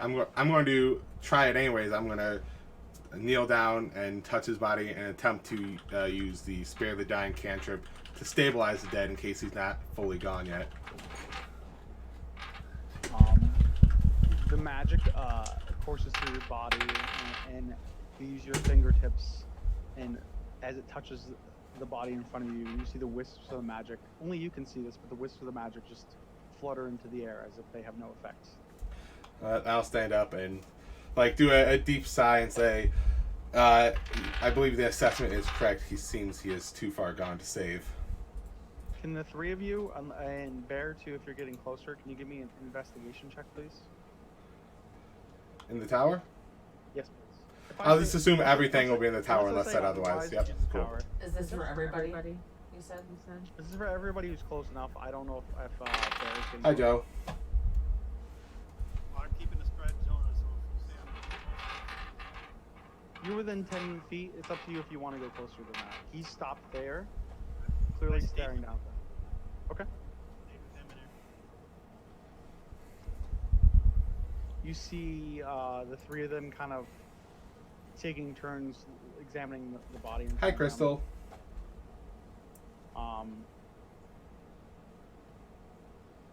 So you all see,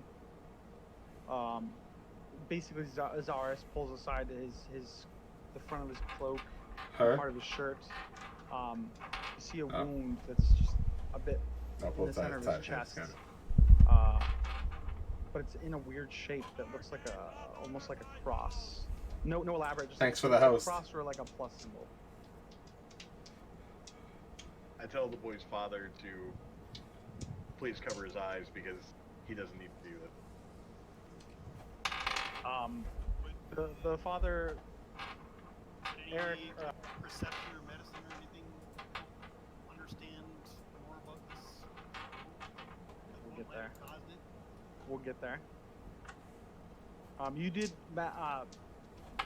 did see like a dagger in the man's hands before he jumped. I mentioned that, right? Like I mentioned that to everybody. Yep. Yeah, the sword. Yeah. Yep. Okay. Yep. It was a dagger, but yeah. An unusual one. Yes. An unusual. There's an unusual wound on the man's in the center of the man's chest,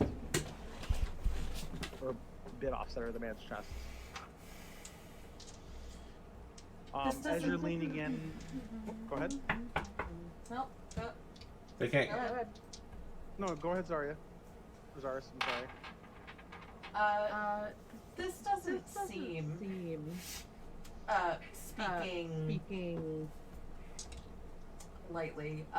This doesn't seem to be done by just anyone passing through.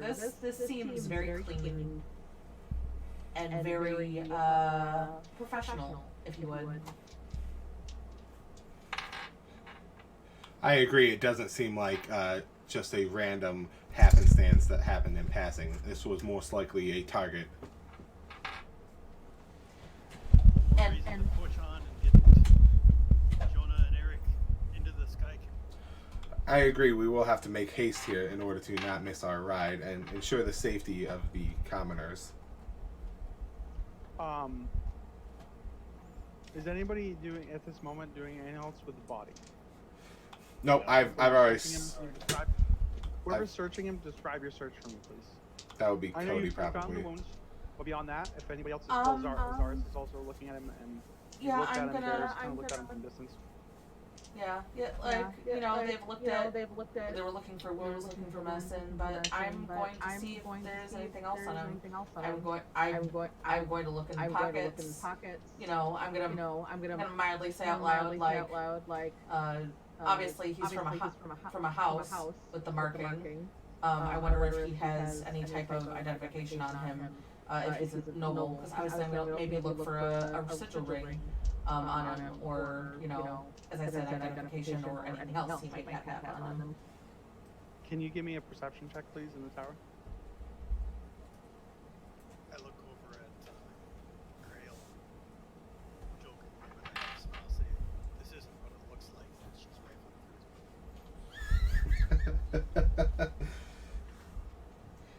I mean, it's not like you can complain, right?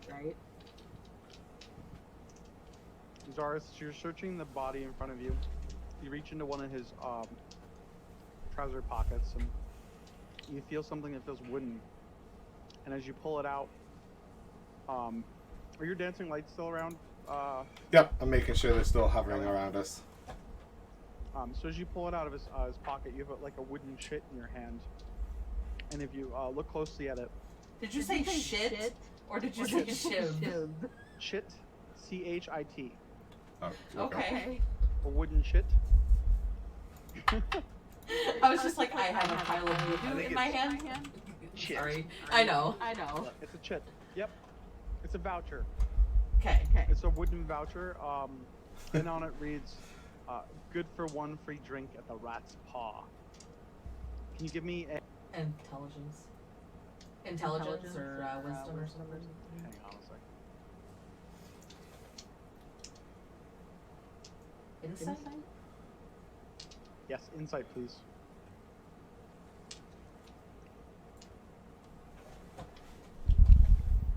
Rat's paw. I'm saying it out loud as I read it.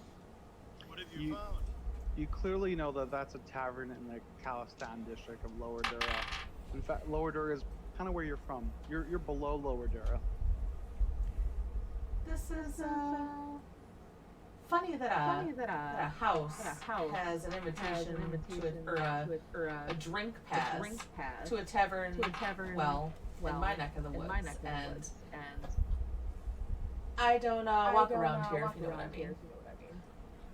Galleon, being a sorcerer being a person that's familiar with magic and also dragon marked houses, you know that he's a courier of House Orion, but he doesn't have any dragon mark on him. He's basically a worker for the house. This man is definitely a member of House Orion. I just ran into a member of one of them earlier. It's not really any of my business, but that if we were looking to identify the man, that would probably be the first place to start. My memory kind of clears a little bit from hearing the word House Orion, and I turn to Galleon and say, House Orion, a house in Corvair. And then I go silent again. Very good, robot.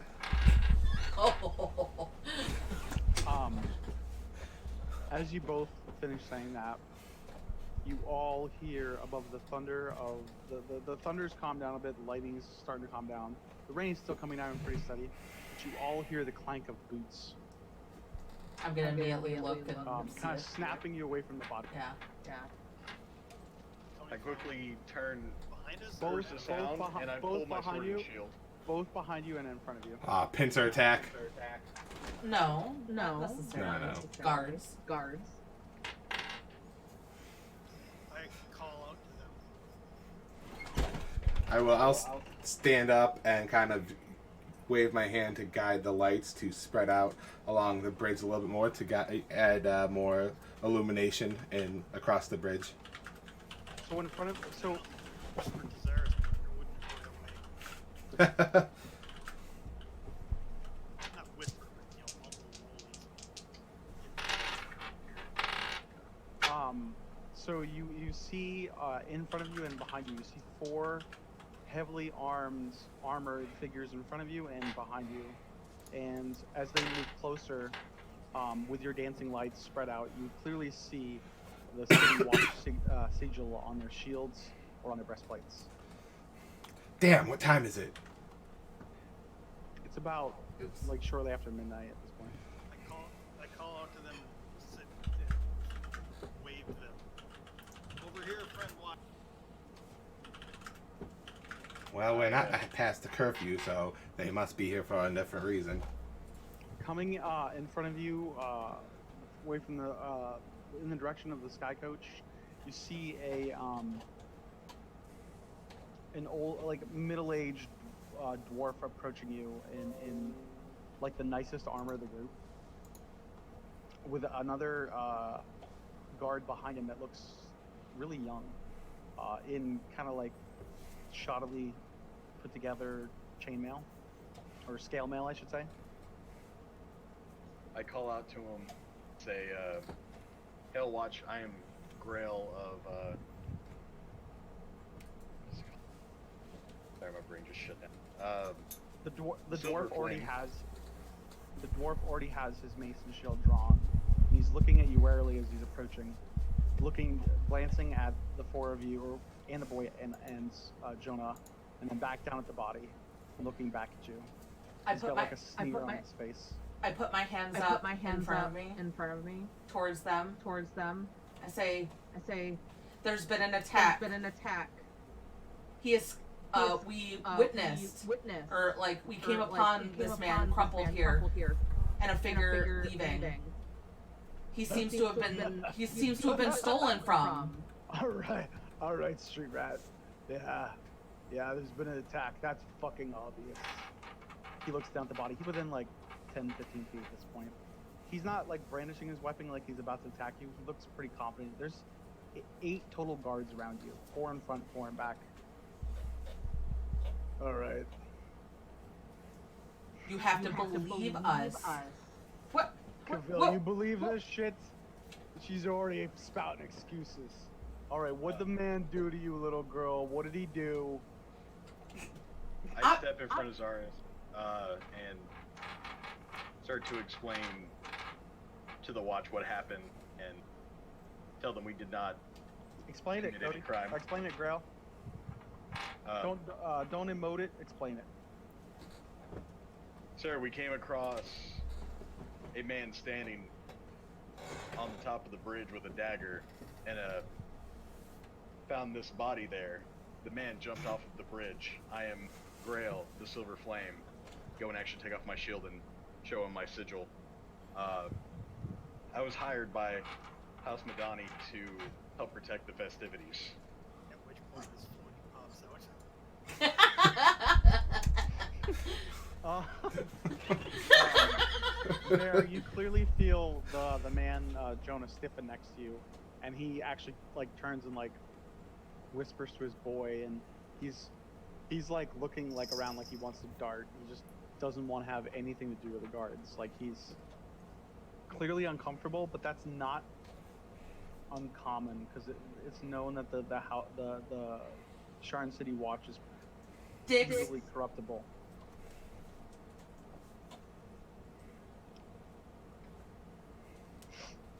Grail, you say, is it?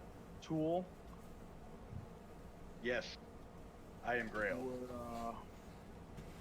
Well, As soon you're as a I tool. say that, my floaty begins to pop Refer out to of as my Grail. leg. He kind of, his head snaps back and he looks at you oddly. What in the fucking Kyber? If you leave this thing talking to me. Turns, Cavill, what do you make of this? The younger lad next to him. Sergeant Imos, I'm not sure, but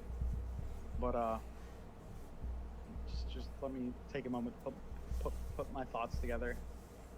He looks super nervous and a little uncomfortable around Imos. The dwarf walks closer up to you. Sergeant Imos of the Sword Point Garrison. The rest of you corroborate this thing's story. This It is as the word said, friend sergeant. Almost word for word. kind of glowers at you all and looks over at Jonah and the boy. How about you two? Kind of stares at the boy. Youngins have loose tongues. They lying to me, boy. The kid kind of shrieks a little bit and jumps back, and his dad, Jonah, steps in. That's exactly what we saw. Figure jumping over the railing. These people are innocent. I have nothing more to say.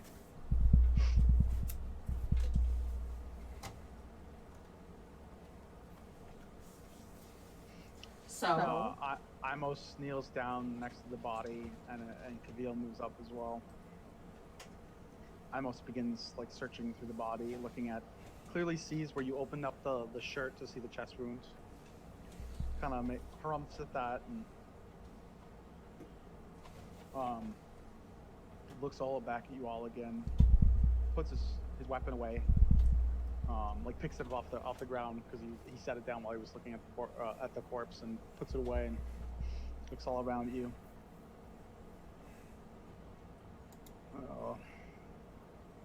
And Cavill actually speaks up or he starts to speak up, and Imos cuts him off. I'm still gonna need to bring you all in for questioning. I don't know if I buy this bullcock. We got a dead man here, a dead Orion courier. You know what kind of shit I'm gonna have to deal with House Orion bringing this in? I'm gonna have to bring you all in. Just It's the only way about it. All the guards kind of bristle at that, like they're ready to put you in manacles. One of them actually pulls out a set of manacles. And as he does that, Kavil kind of steps in front of Imos. He seems a bit emboldened, a little less timid. Sergeant Imos, sir. I definitely, before we came up here, I saw figures standing over a body jump off this bridge. I don't believe these people had anything to do with it. Imos snorts immediately. Pushes the boy back, pushes the boy guard back. If you had to guess, the Kavil seems like he's probably a late adolescence young man, probably like 17 or 18. And Imos looks around at you all again. It's fucking late. Tell you what, I'm gonna give you some bitches 24 hours to prove how this man died. Stares over you, Galleon, and you, Grail. Then over at Bear. And down to Zaris. 24 hours. I want your names. I know your descriptions. You have 24 hours to prove you had nothing to do with this and how this man died. Or I'm gonna haul your asses in. I'm gonna haul your asses in, and I'm gonna put you up in front of House of Rye and say you murdered this man. Because I got nothing that says otherwise definitively. Sergeant, you have nothing that says that we did. You're standing over a body. That we came across. That we saw a man jump off the bridge. We were directed to walk to the frickin' I can't remember the name. And I've seen Skyway. dragons and giants fart out fairies, lass. I've heard all the excuses in the book. I mean, I can haul your asses in now if you want. I gotta blow a whistle, and I'll have 50 guards up here. Instant like that. Now, I feel 24 hours is more than a fair amount of time if you will allow us to prove this and leave us be for tonight. He looks over at you, Galleon. Rubs his nose, strokes his beard, kind of snorts at you. Some of you have some fucking decency and sense. Kavil!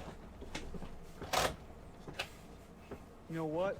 You're so convinced that these people are right. You're gonna accompany these people. You're gonna watch them. You're gonna tell me exactly what they've done. You're gonna keep track of them, and it's your responsibility to make sure they check in 24 hours, or your ass is on the line. Can I get wisdom insight checks, please, from everybody? What check? Insight.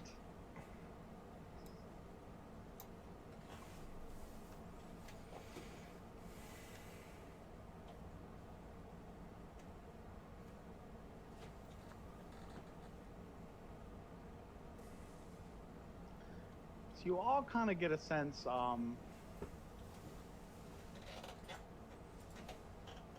Zaris more so than the rest. You get a sense that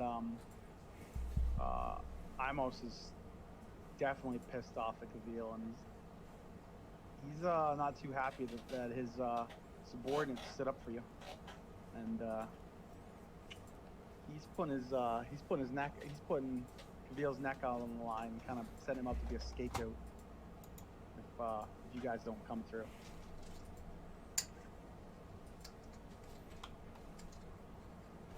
Well, better him than us. Put my hand on his shoulder encouragingly. Come, friend Reveal. Friend Sword, if friend Mage Right thinks we can do it, then perhaps we can.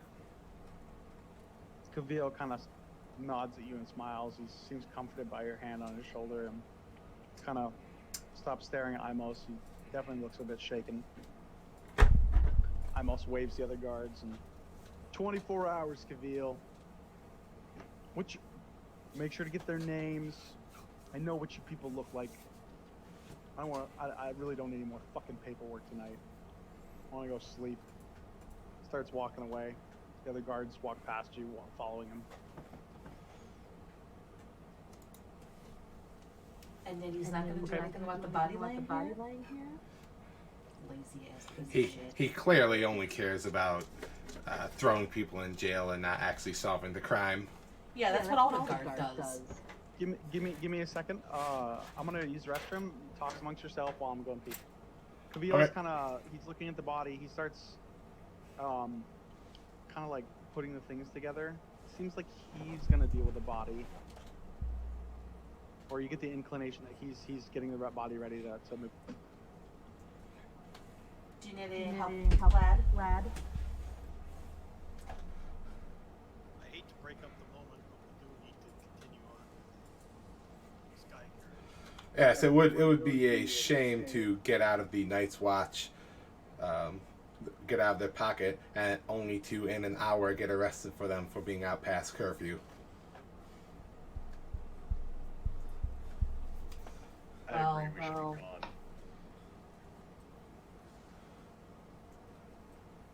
Our responsibility is finding out what happened to the man. Deplorable as it is to leave him here, the body itself is not our responsibility unless we want to take it with us and think that we can discover more with it.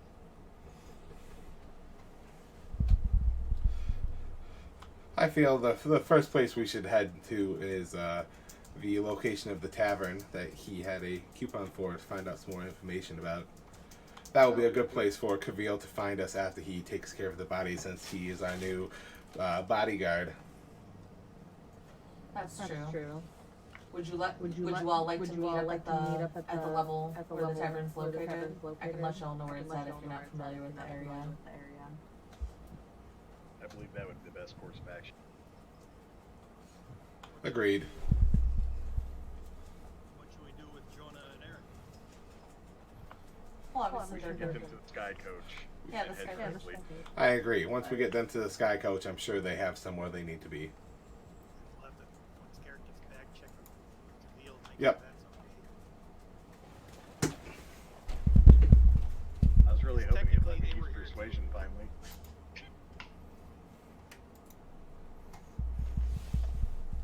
I wanted to as well. I got a +8. I have a plus five, so Yeah. pretty good. So we can Jesus. talk people in all kinds of stuff. Right. +8. What for? Huh? What gives you a +8? Persuasion, because I've got +2 charisma. It's also one of my 2 choices, so that gives me +6. Same thing with athletics. 2 choices for what? Expertise? For the skills, like acrobatics, animal handling. I feel like you might have doubled down on some of your skills because they shouldn't be that high. Like I only You I was you gonna can say, have so you're up to a proficient or +5 from your expert? stats. Yeah, So y'all you, are talking. There's way too much talking. I have no idea what anybody said. you can only have a +5 bonus from your stats, and then a +2 at first level from proficiency. So at most you should have a +7 right now, which would still be pretty ridiculous to have at first level. So I feel like there might be an error in your stat sheet somewhere, because there have been a few things that I've done that have doubled down on some of the bonus stats that I've gotten. Might want to have Garrett look at that, or just maybe screenshot it and show it off. Yeah. The can highest look at my bonus he has character is a +6. He's saying he has a +8 to persuasion right now. Yeah, because it says stat miscellaneous. Oh, sorry. Total +6 is the 6. total. Okay, sorry. I was adding them together. Not You thinking have a +2 to athletics, and you have a +2 to persuasion. I don't know if those are from what those are from, but your total is Proficiency. +6. Yeah. Yep. All right. So Yeah. we Sorry. wanted to- So Okay. let's go. We wanted to check with Camille if it was alright to let is it alright to let the man and his boy go home? If we're taking we are working on the investigation, can we send them? Kavil, he stands up, straightens up his uniform and his armor, and he nods at you, Bear, and I don't. I'll get their information in a moment, and then I don't see why that's a problem. I really don't think any of you are involved in this. I just want to make that clear. But I'm ordered to follow you and make sure you check in tomorrow. With that said, Frank Camille, we do have to catch a decent night. Your friend comes back. That's our opportunity. Yeah, so it'd be a shame to get arrested for being out after curfew after such a narrow miss. Obviously, you're not going to be arrested for curfew. I'm with you, and if need be, I can request a Sky Coach come pick you up. We'll let's take a moment to think about.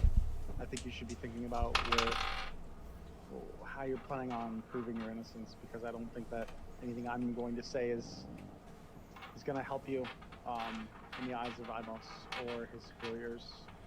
To be honest with you, I hate to put it that way, but it's just the truth of things. And he's shaking a little bit. You can tell he is green around the collar. This is definitely his first rodeo. With that wound, none of us could have created that with the weapons we have on hand. Wow, we do have a lead to follow, that we found a clue on the body before your arrival. I pull up the shiv out of my pack. Yeah, it seems he had. Not the shiv. Sorry, whatever. The chip, the shiv, Wait, the step. Right. The shit. The shit. I got you. The shit. He looks wide-eyed and that's excellent. I'm gonna be honest with you folks. I'm a guard. I don't know the first damn thing about investigating a murder. I don't either, but so I grew up where on you the choose streets. to go is your choice. At some point, unless you feel like carrying this body around, you probably should bring it to where it belongs. And that is House Orion. Oh yeah. Obviously. Totally. I wasn't thinking of like, you know. I mean, Carrying it or also, something. we could also go to the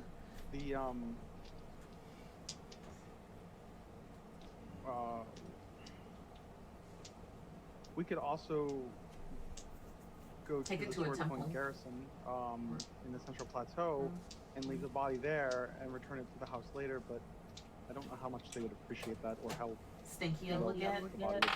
Yeah. I feel like we could get plenty of information about the dead if we go to House Orion as opposed to dropping off the corpse elsewhere. Are we in trouble with them if we showed up at this hour with the dead body? Well, what else are we gonna do? Leave it until morning? Kavil steps off to the side with Jonah and Eric, a little a ways away from you all, and just starts chatting with them. It sounds like you vaguely hear that he's taking down their information, and then as that finishes, he walks back to you, and Eric and Jonah thank you. Jonah thanks you both, and Eric definitely thanks you all. And Jonah says, I'm just gonna get a room here tonight. I don't care how much it costs.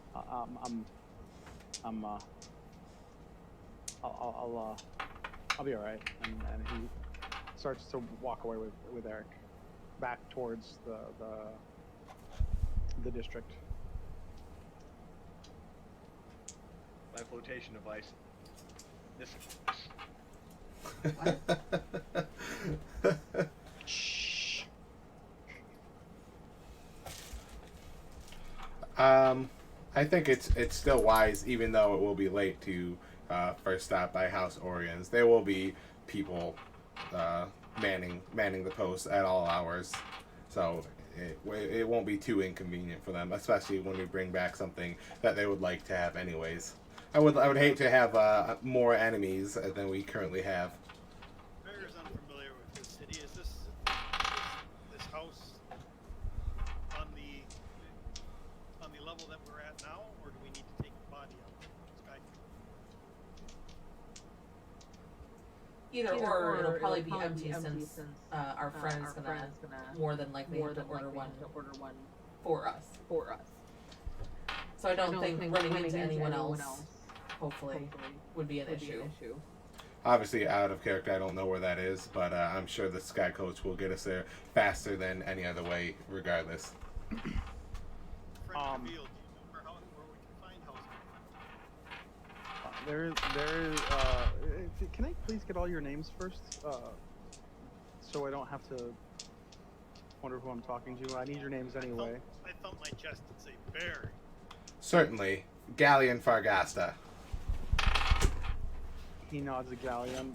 Bear, is it a last name? Surname, please. Just a bear. Okay, just Bear. And you, young lady. Well, he says young lady, or I'm sorry, he says miss. And you, miss.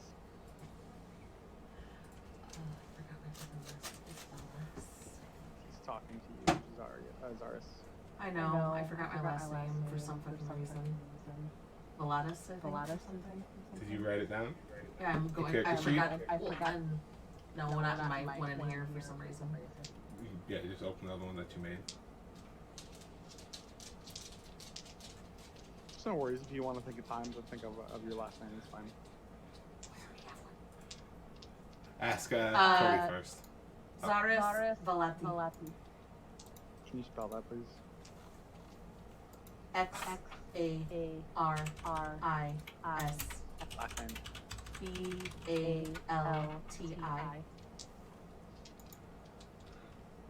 Balti. I guess Is it V-A-L-T-I? Balti. Valti. Okay, perfect. And he looks over at you, the large warforge. Grail of the Silver Flame.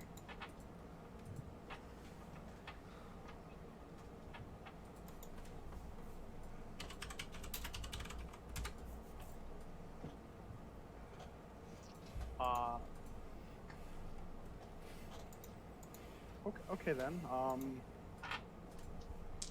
Friend reveal, if I may. Yeah, to your question, If Bear. we show up at this house with a dead member of their house hung over our shoulders, there's going to be problems. It would be best if you, a member of the City Watch, accompany us. Oh, friend Grail. I'm sorry, friend Bear. Is it? Friend Bear. Yes. I will absolutely be accompanying you. I can't leave your side. I've been ordered to follow you and to assist you in any way possible. You're right. It would be a bit awkward. To answer your question from before, yes, there is a House Orion station in Azure, in the Skyway, in this district, in fact. Let's go. So Can you help me wrap the body in his cloak, and I might need help carrying him. He doesn't look very strong. I will carry the body. I was just gonna ask you, friend Grail. You need help, Sir Knight of the Flame. No. I mean, he's a big boy. He can carry it. Fantastic. You pick up the body after he helps. I assume Zaris, and he like wrap him in his cloak, and you just hoist him over your shoulder without any problem at all. The guy's probably like 150 pounds, soaking wet. He is soaking wet.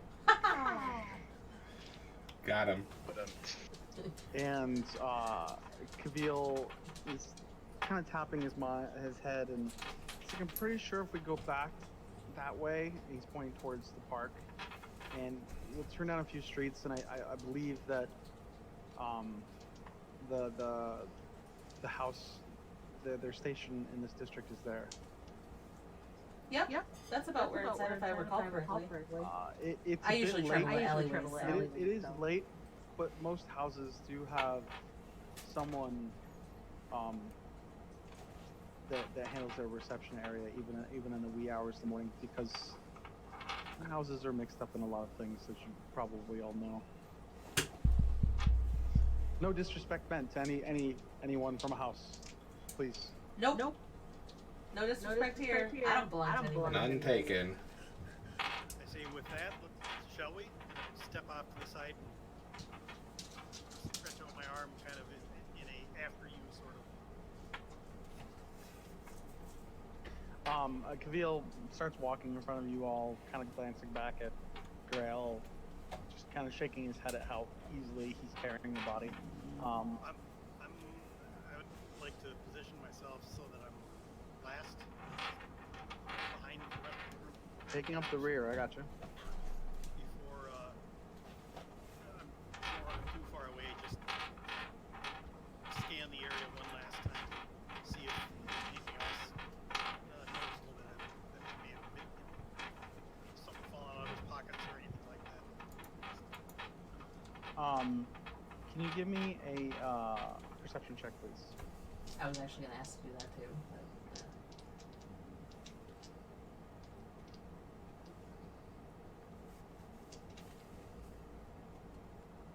And then can you also give me an investigation check?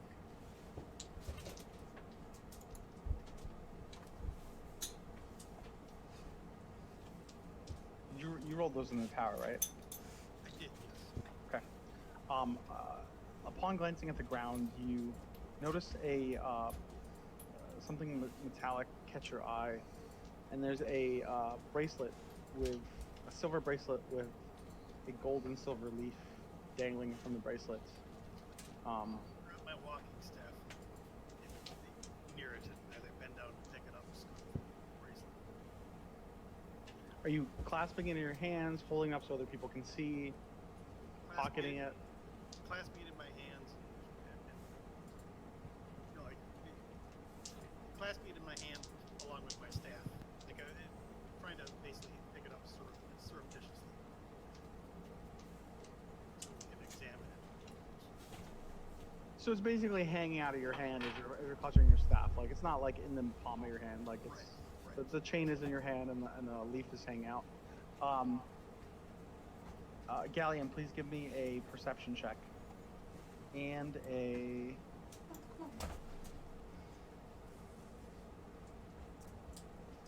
history check, please. it's Elvin, probably. I have a low intellect, but I am proficient The in bracelet, history. to be clear, was not on the body; it was on the ground, actually closer to the railing than the body. Like in between the body and the railing. Almost as, and I'll clearly say this, almost as if somebody dropped it when they were leaping or next to the railing. Mm-hmm. A clue.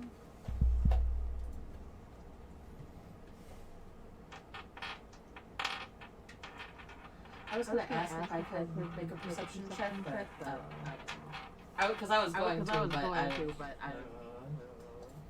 The perception check was specific for Galleon, for specific reasons. Galleon, your eyes flash to the necklace, and close your eyes for a moment, and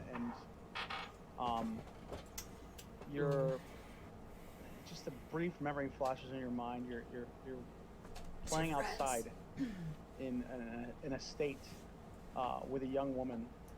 You're probably like, when I say young, I mean you're like really young, like early teens. And you have a vague memory of handing a bracelet to that woman that specifically matches what you just saw in your visually saw Bear holding. It's clear that that's a bracelet that in your youth you gave to Lilith Ileana the Madani. I think to myself, so that's why she wanted me at the party. is this a setup? And then I look at it like curiously. May I examine that?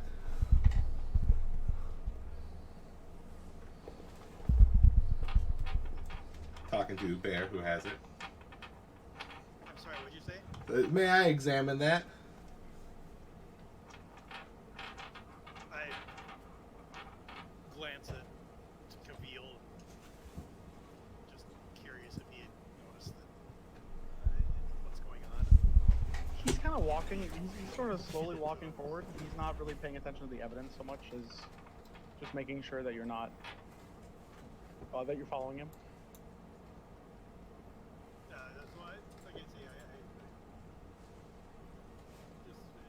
just see what he's kind of what he's noticing. His demeanor. Hand it over to He seems disinterested in the evidence. He just kind of shrugs at you. It's pretty clear that he's not an investigator. His job is to make sure that you all report back tomorrow and that he follows you, but he's not the one leading the investigation. That's you fine folk. I hand it over to Kid. I take it and investigate it closer and looking around it, and any doubt of what this bracelet is washed off my mind. It is definitely Liliana's. Before I hand it back to Bear, I think It is definitely Lilith's, and you actually see flecks of blood caked onto the bracelet. Like small flecks in certain areas of the bracelet. mm, Did you hand it back to me? yep, I hand it back to you. So you're the one who found it. I pocket it, and say, is this? Do you know this?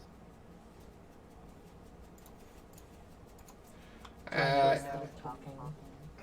I'm assuming you're all walking as you're talking, or you guys stop. No, Like, we can Okay. slow down our walking slightly while we are interacting, but still keeping pace.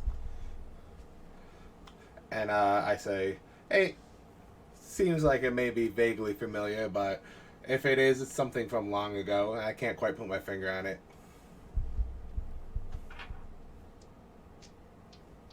So within 10 to 15 minutes, as you're walking along, the rain is lightened up significantly. It's still rather dark out, but it's just a mist at this point. The snow under thunder and lightning, the severe part of the storm has passed. As you round one of the corners, you see a large brick building in front of you with nice clearly maintained shrubs in the front and flowers, and Kavil points ahead. Here's House Orion of the House Orion Azure Courier Station. So, Kavil, are you going to be doing the talking? No, ma'am. Oh, okay. He That's- clearly looks nervous. He looks nervous as he says that, and Hey, girl buddy, you want to shuffles around. Because we're kind of like, I'm kind of walking with the big dude. Hey, girl, you want to do the talking? Or should I do the talking? Well, he is an official representation representative currently, and I feel it would be quite humorous to watch him interact with them. My kind of man. I suppose I have no choice. Pretty much. Grail does not like As Floaty instantly pops out of my leg. You leaking boy? It is as unfortunate. as we're walking, about to walk through the doors, I like place my hands on Grail's shoulder and say, "May luck be with you," casting guidance on him. what does guidance do? It makes it so if in the next 1 minute, if he has to do an ability check, he gets a plus D4 to it. a D4 bonus. Yeah, with D4 bonus if you max to make an ability check in the next 1 minute. Okay. I'm not so much worried about the time passage as Yeah, what it okay. actually accomplishes. So you walk up to the double doors. You walk up a small set of stairs up to a set of double doors. They're like blue. It's like wood that's stained blue. You go to open the door and it's locked. There is a light overhead, and you can see some lights on in parts of the building. There is a bell that you can ring next to the door, or you can obviously pound on the door. I will pound on the door. I smacked the bell once with my quarterstaff. So the big Warforged cracks in the door with his neat metal metallic. Are you wearing plate mail, right? Well, he's using the plate mail armoring setting. Yeah. He's yeah, essentially yeah. right. So, but it I'm basically steel. I'm solid steel. your body, Yeah. but your body kind of takes on as you shape your armor. Your body takes on some characteristics of the armor that you're wearing. Yep. Correct. So Yeah. he's banging on wood with. Your heavily plated fist bang cracks on the wood, and then reaching out like kind Big of guy. beside you, the giant hairy human cracks the bell with his quarterstaff. Guys, And, dude. There's a loud rang, it just echoes throughout like the din of the night. I kind of like open my eyes a little shocked and like take like a half step behind Grail. And I'm gonna take a half step behind Galleon too. What are you gonna do? I say loudly, The, we have a dead body. Oh my god! Letting him take the lead was the best choice of my life. I'm like cackling. I'm like stifling Coming laughter. towards you, and someone mumbling under their breath on the other side of the door. You kind of heard this, and then as the Warforged knight before you shouts out, "We have a dead body." The footsteps instantly stop, and you hear a voice, an old woman, like a voice on the other side. Oh god.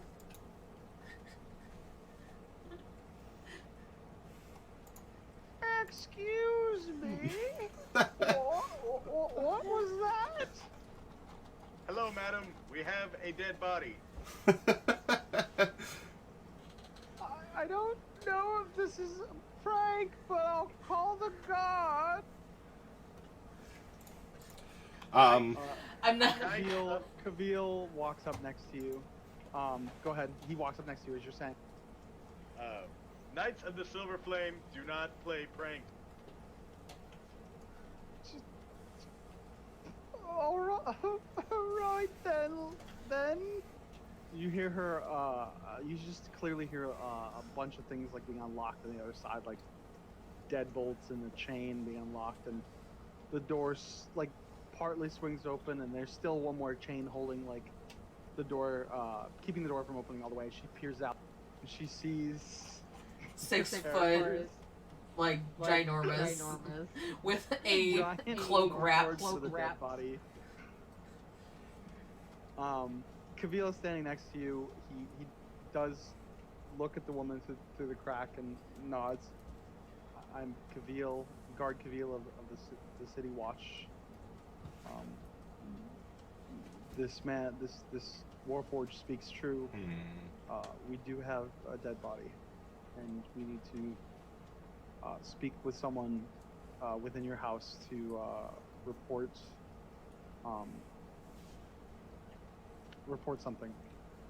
He clearly still seems incredibly nervous. It's hard for him to talk, and he's also taken back a little bit how brash you are, Grail. I wave at the lady peering through the door, and my floaty deflates. She gasps a bit and closes the door instantly, but you begin to hear the deadbolt being slid aside, and she opens the door for you all. Well, come on in then. We don't have all night. She's got like a little lantern in her hand. She kind of waves to you all to come in. Yep, I follow in behind them, nod at her. I walk in first. Forget the rear. I think we're all going in. Yep. Yeah. Yes.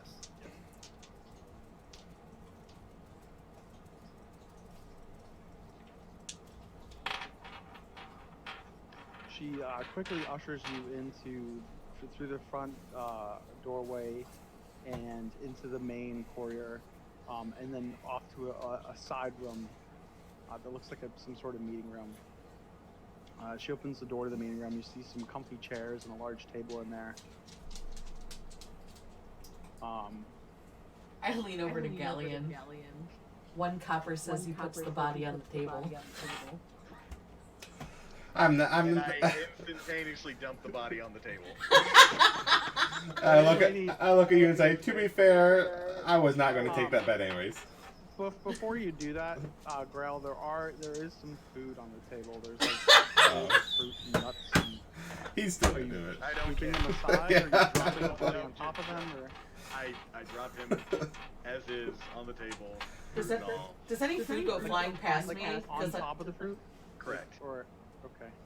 yeah, does any food go flying past me because I want to catch it and eat it?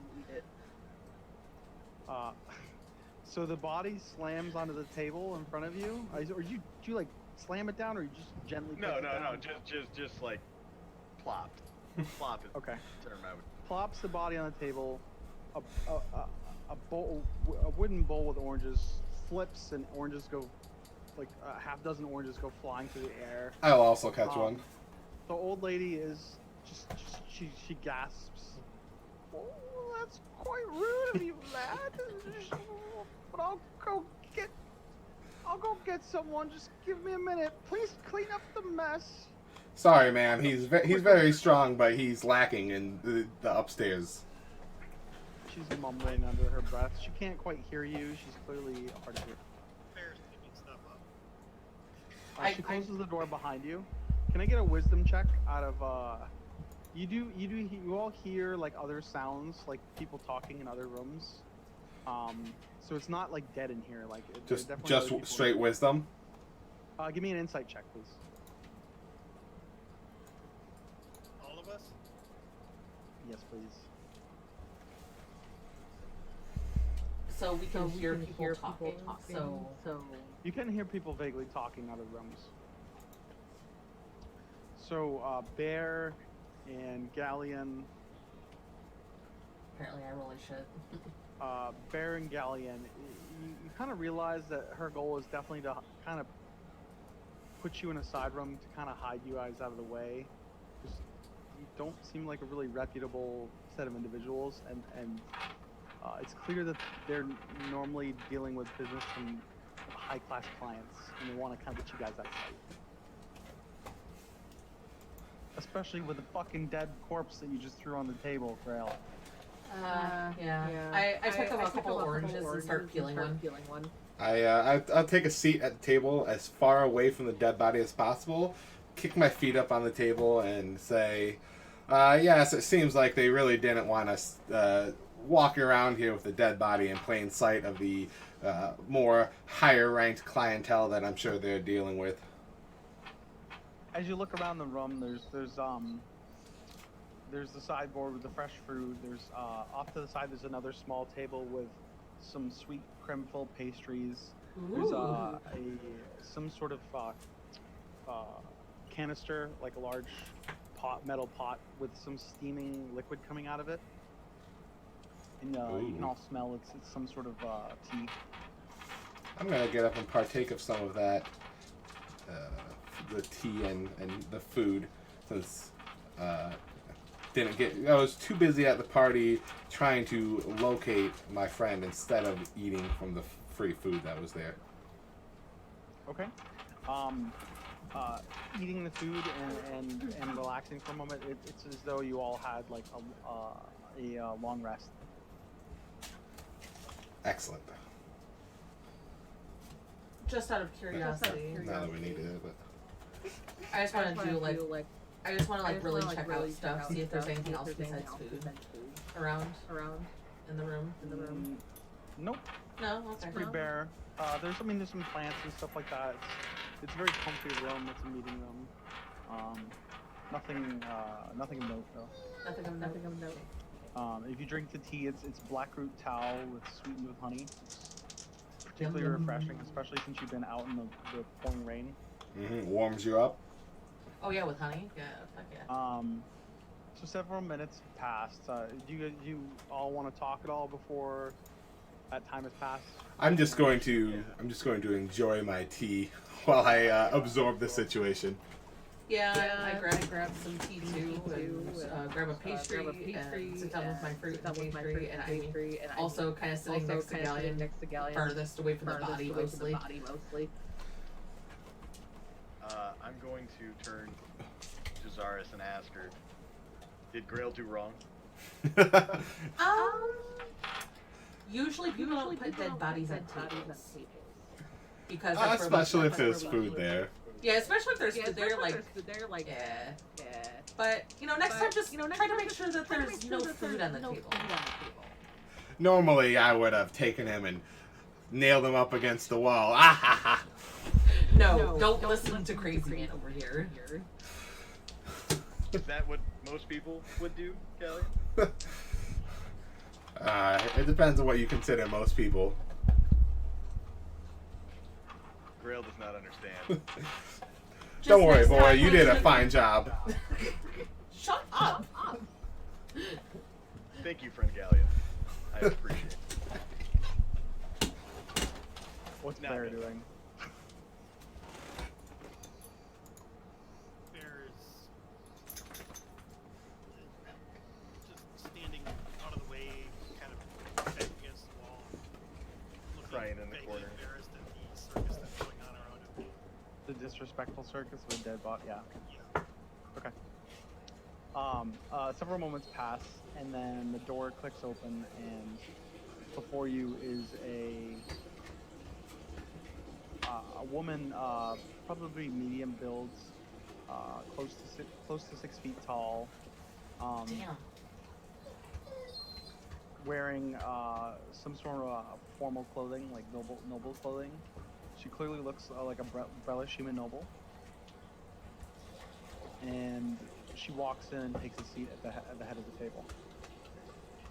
Good evening. My name is Shalad Dorian. And you all clearly note that she has a medium-sized magical tattoo running down her left forearm and going up, even up towards like the bottom of her neck. So a higher up of the Dragonmark house then. She's clearly dragon marked, yes. Yep. I'll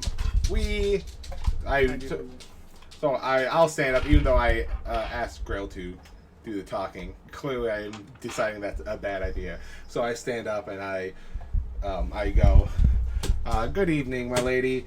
We came across an incident out crossing the bridge earlier where we spied a shadowy figure in what we assume to be a murder case with the individual here, who is a ward of House Orion. So we figured this would be a great place to bring him back to potentially gather information, try and solve this case. She stands up from her seat at the table and she walks over to the cloak-wrapped body. She looks over at Kavil, and he turns and looks at her. I am Guard Kavil of the City Watch, and I came.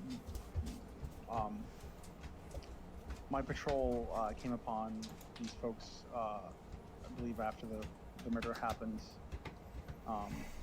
I hail from the Sword Point Garrison in the Central Plateau, and my commander, Sergeant Amos, is under the command of Belu Jorgen, ma'am.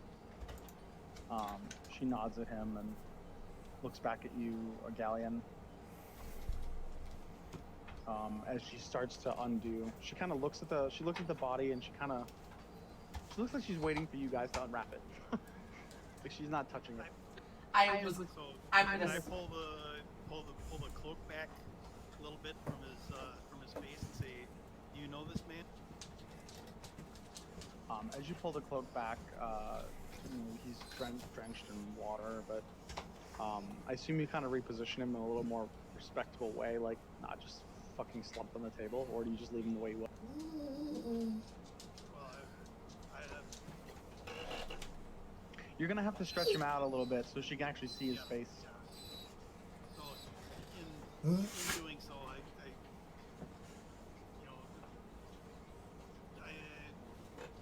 flip if he's. I don't know exactly what position he's on. Like if he's laying on his front right face now. down. He was face down, basically. I gently roll him over and trying my best not to knock stuff all over the place. And pull the cloak back. Ask her, "Do you know this man?" Shala nods at you with some appreciation for handling the body. She clearly doesn't want to touch it. She looks him over for a few moments and looks up at you and nods. Yes, I do know this man. It's his name is Tars Grayson. He's a native of Sharn. He's worked for our house as a courier for almost a half dozen years, or if not more than a half dozen years. We have reason to believe that he was carrying something that was taken from him before he was killed. Do you know what that might have been? She thinks for a moment and sits. She moves back over to the head of the table and sits down. And Mr. Grayson was tasked with picking up a message from a client here in Azure.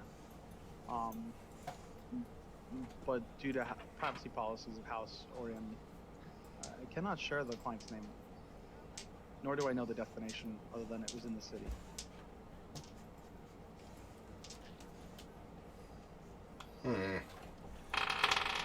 That is quite unfortunate. Was Mr. Grayson a good man?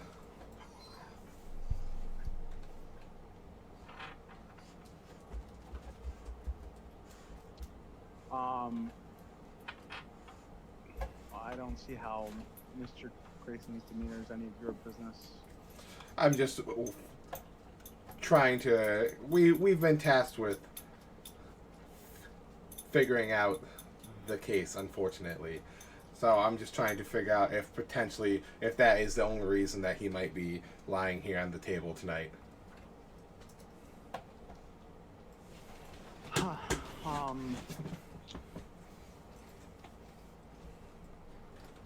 Let me think for a moment. Sorry. Out of character, really Out of fast. character Did you really say fast, did you that, say or that- what she or what said? she said, Because because I just need to I just need to reiterate. reiterate. Did she say did that she she say that knew she knew where the destination where the was? destination She just was? wasn't telling. She just wasn't telling. She did not know the She destination. did not of know, the though. She did not know city. though. Gotcha. But she would not tell you She who the wouldn't client was. Who the client was that requested he pick up the message. She sighs for a moment. Give me a persuasion check, Galleon. That's my specialty. Nailed it. Okay. I'm proficient and I'm +5.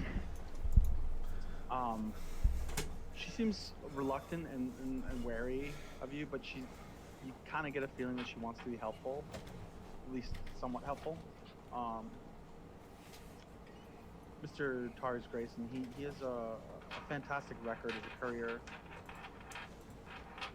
But with that said, he's been known to associate with some savory folk at the Rat's Paw. It's a tavern in the Khalistan district of Lower Dura. I see.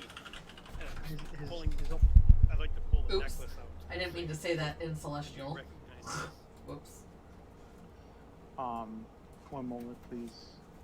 She actually pulls out from under her cloak a file. She starts scanning through it briefly and looks at Galleon. I will only add that his only reprimand on file is for drinking to excess on his off hours. Our house takes a bit of a disdain for public intoxication, since lower sortly criminal elements will often try to use that as a weakness to liquor up a courier to try to find out about their assignments or what messages they're carrying. A man And then spends. Oh, go ahead. As she says that, she looks over at she begins examining the necklace that Grail is holding out for her. While she's looking at it, I say, the man who may be into some unsavory activities, who also enjoys drinking too much, spends his time at a unsavory tavern. All seems to check out. Also, so you're confirming what she said? Yes, I mean, the fact that we found the chit on him is enough to make me no doubt that that's true. Are you offering that up as well? Or I'm not mentioning that. I'm keeping that evidence to You're us. just acknowledging that you're... Yeah, that all that makes sense to me. Okay. Yeah, and I was also like glancing over at Galleon when she said we're at spa. I was like,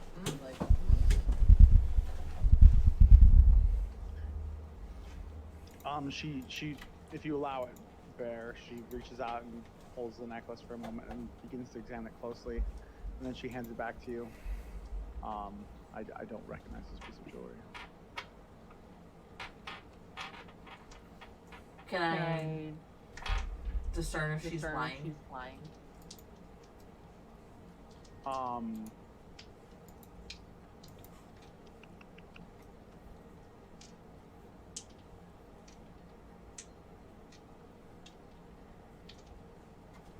Hang on one sec.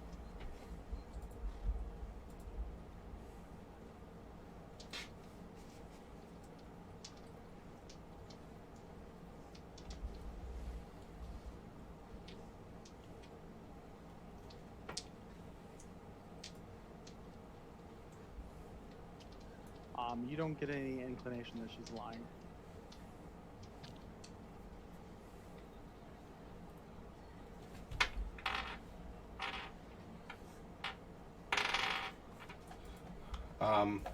I'd just say, One moment for me, oh, or- go ahead.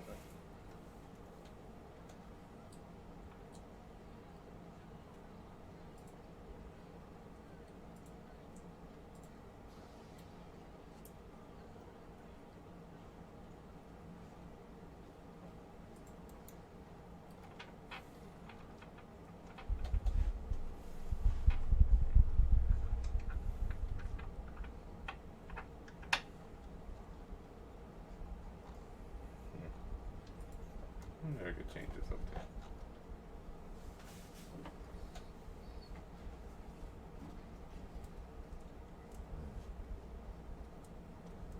Go ahead. I was just gonna say, it's of no real concern. It's just a item we found on the bridge. May or may not be related, so we're just checking. Understandable. I can tell you that Tars, he maintains an apartment in the Broken Arch district in Middle Dura, which she pulls out a sheet of paper and gives writing down on it, and she hands you an address for his apartment.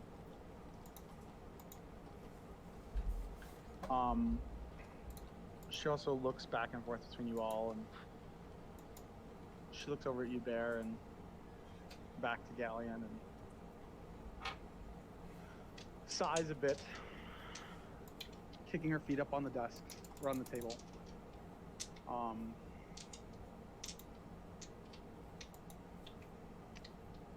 To be honest with you all, House Orion is not willing to let such an attack against one of our own go,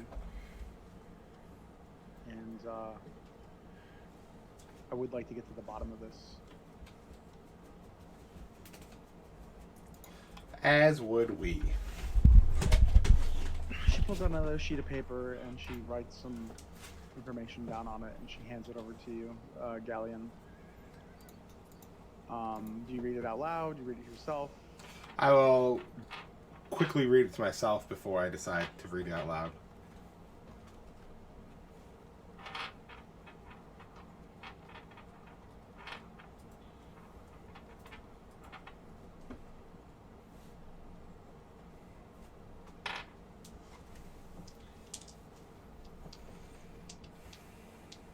While he's reading that, I'd like to ask her if Florence has recent problems with anyone. She laughs a bit, like sort of like a small chuckle to herself. Who in a great house is not in trouble with the other houses?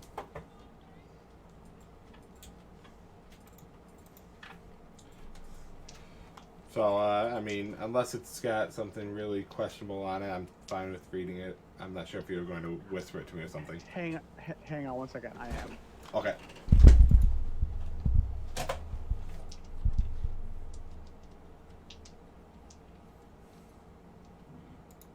What was that?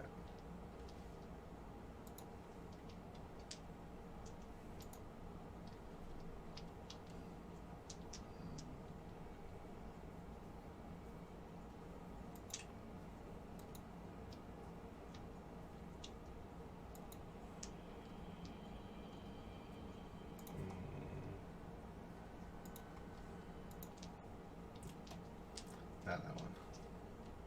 What else can we do here?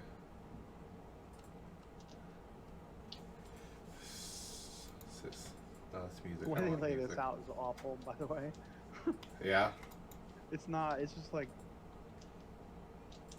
see this part, and like you have to scan down through like 8 pages to go to the next part that you're looking for.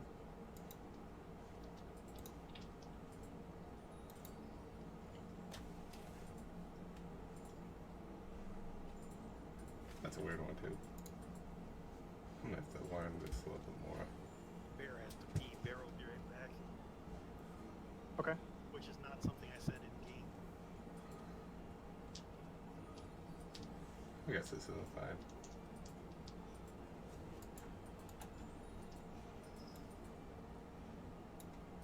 Turn it down a little. There we go.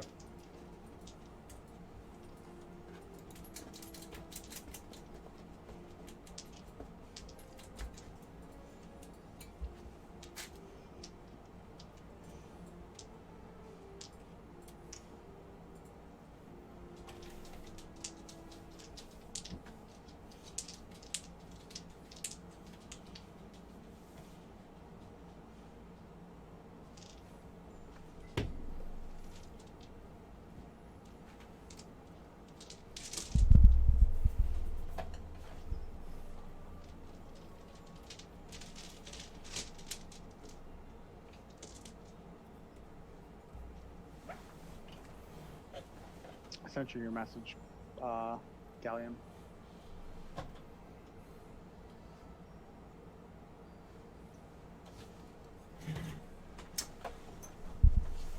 After reading it over, I figure it's not really information that needs to be kept from anybody, so I'll read it aloud once So read it. Matt comes back. Yeah. Sounds good. If anybody needs to take a bathroom break, get a drink, anything, feel free. I know it's midnight and we haven't had any combat. You guys feeling okay? This is pretty heavy role play. I don't want to. Yep. That's fine. I'm Okay. drinking. I was getting a little sleepy before we started, so I started slamming the energy, and I'm fine. Okay, good. I'm gonna go refresh my drink. That's so Grill good. wants I to might do stab that too. Please. Girl wants to stab things. Grill wants to stab things. Well, to be honest, it's probably not happening tonight since it's already 12 and combat and encounters can take a while. But, yeah. I'm back. Welcome back. Okay. Yep, everybody is back. Okay, so I'm going to decide to read the letter out loud. However, you don't have to read it word for word if you want. You can do it however you wish. It seems that Tar's contract was filed by Lobana Petriva, and he was to pick up the message from her estate here in Azure. That should make tracking this down a little easier. Um,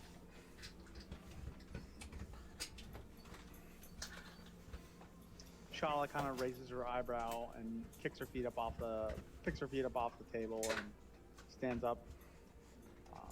With that having been said, I think what you do from here is up to you. Though, given what I've shared with you, I would ask that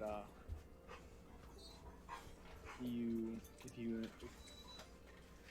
intend to pursue that avenue of investigation, I would ask that you share whatever information you discover with me at my house.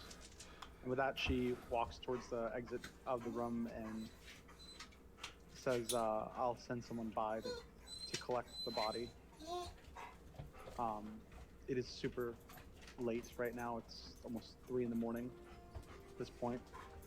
If you wish, I can give you all a discount voucher to stay at one of the nearby inns at a significant discount, thanks to House Orion. That would be most welcome. Do we know if the address that she gave us for this fellow's house is on this island or not, or this level? It said here in Azure, so I'm assuming it's in the same area.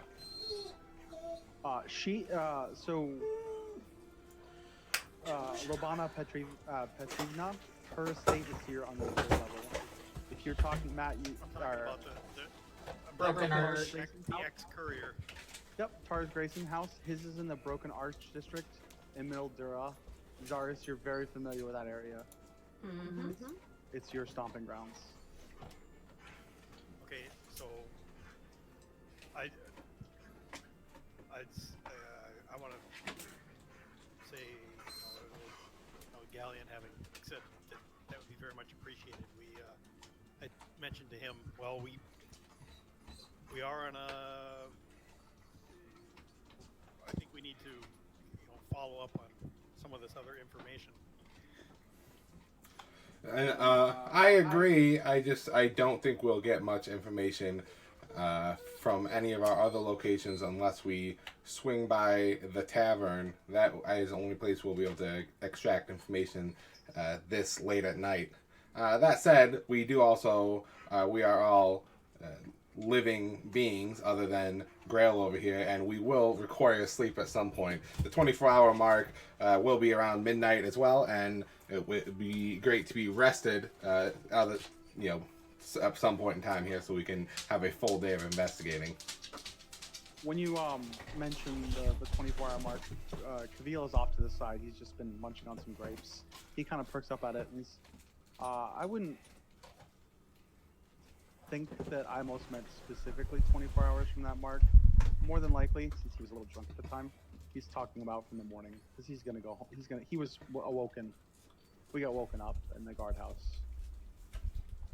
Okay, well that's great then. So I still suggest perhaps getting some sleep, and if we need to push our investigation He's late, we can do it. That. Yeah, if we need to push our investigation late, we can do so tomorrow night, and all the way up until the deadline in the morning. Shala pulls out a slip and writes down something on it. It's clearly it's got like actually has like a stamp. She pulls out and stamps the bottom of it, almost like a notary stamp. And it looks like for a 75% discount at the Celestial Vista restaurant and inn that's in this district. Great. She hands it over to you. Thank you, my lady. We will be taking you up on this offer.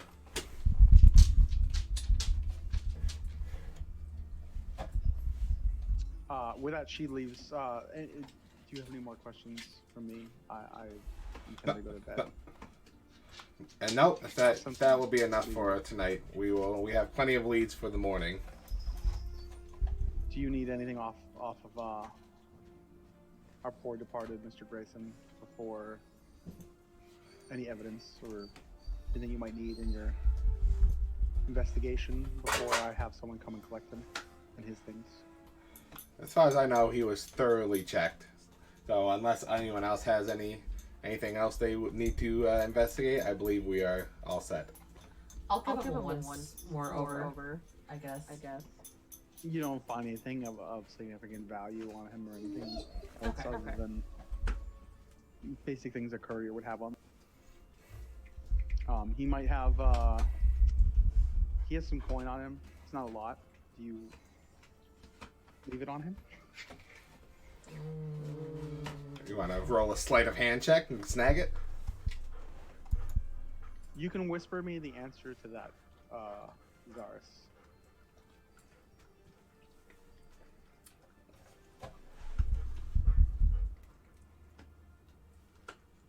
Just, if you're gonna do any action, whisper me what you're doing, please.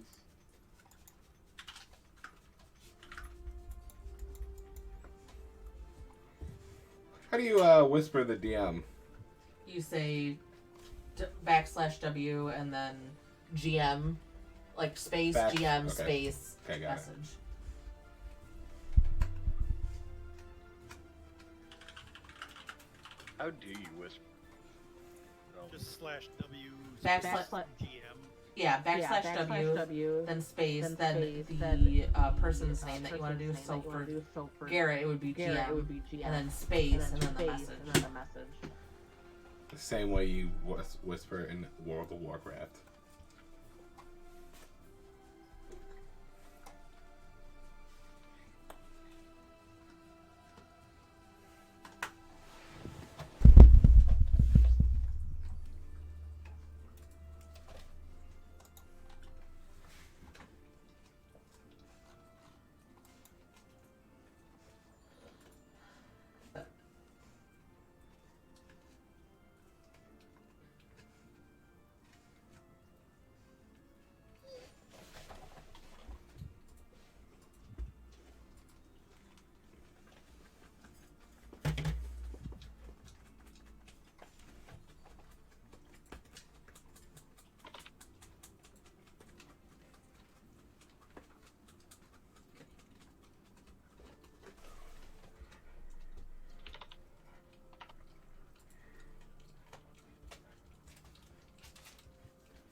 With that said, Kavil is yawning his ass off. He's basically sitting down, like he's leaning against one of the tables, nodding off at this point. Yep, let's head off quickly to the inn. The quicker we get there, the quicker we can sleep, and the quicker we can start our investigation in the morning. So I'm not going to go into super detail on your trip to the Celestial Vista restaurant. I don't think it's important to the storyline. Right. Kavil leads you to the restaurant and inn. There are some people still awake at this hour drinking. Basically, Of course. Not because it's the norm, but because it's a night of celebration. Everyone's celebrating the day of the morning. So Yep. There's going to be people literally drinking until 6 in the morning. Like, think of it like St. Patty's Day almost. With half the people drinking because they're depressed. Depressed, some people happy, like Yeah. commiserating with old war veterans. You know, they're like talking war stories around a fire, around a bowl of stew and a cup of grog. You know what I'm saying? Like, well, probably wine or really nice beer in this district. But if you were at home, you'd be drinking grog. Absolutely. So I'm gonna recap real quick because I don't know how much you guys have soaked in. I'm gonna do a recap. You have different avenues you can go. This is a very free-form adventure. You have different routes you can go. You know, as of right now, you know Grayson's home address. You have Lobana Petrovina as a possible source of investigation because she's the one who hired the courier, hired Grayson to deliver something. You know that the victim, Mr. Grayson, had a unusual blade wound. You also know that the assassin had a toothy wide grin. And you've also have a token, a chit for the Rat's Paw Tavern, and you've also confirmed that with Shala that Grayson would often visit this tavern and drink there. So you have different avenues of what you choose to do. It is almost 12:30 in the morning. I am going to throw it up there on whether people want to keep going or if they want to stop for the night. This seems like a pretty good stopping point to me. I know Cody wants to stab stuff, but whether or not you encounter any combat really depends on what avenue you choose, and I'm not going to tell you what avenue leads to combat versus roleplay. Probably the tavern will lead to combat. Is my guess. Oh, I would find a way to make I don't the tavern. I'm just saying that's probably my guess if that influences what Cody wants to do. I will say this: depending on what avenue you choose, there's more roleplay involved. Likely, all of them have roleplay involved. And if we hit a combat's probably going to take an hour or more to do. Yes, exactly. That's why I said this is probably a good stopping point because, yeah, if we hit combat anyways, I wouldn't want to do that. What? Garrett, you have record of basically the recap that you just gave us? Oh yeah. Yep. Okay. Because 2 weeks from now, when we do this again, I'll probably You're do not- another Yep. I highly recommend you guys write notes in your own. Like you should have a note section on the right. You can write notes in if you so choose to, or you can write them on a pen and paper in front of you. I'm happy to still recap where we left off at the end of the last session. I don't mind doing that. Like kind of like the recap you get on Amazon when you're watching a show. Right. Yeah, no, I would. So now that you've mentioned the notes, I see it. I didn't know it was there, but a recap next session. Yep. I can give you a recap from a DM's point of view. Only you can write your own notes if you want to Got make it. certain notes. Right. Yeah. Like there might be things that you pick up on that I don't even think of, or notes Now that that you I- make.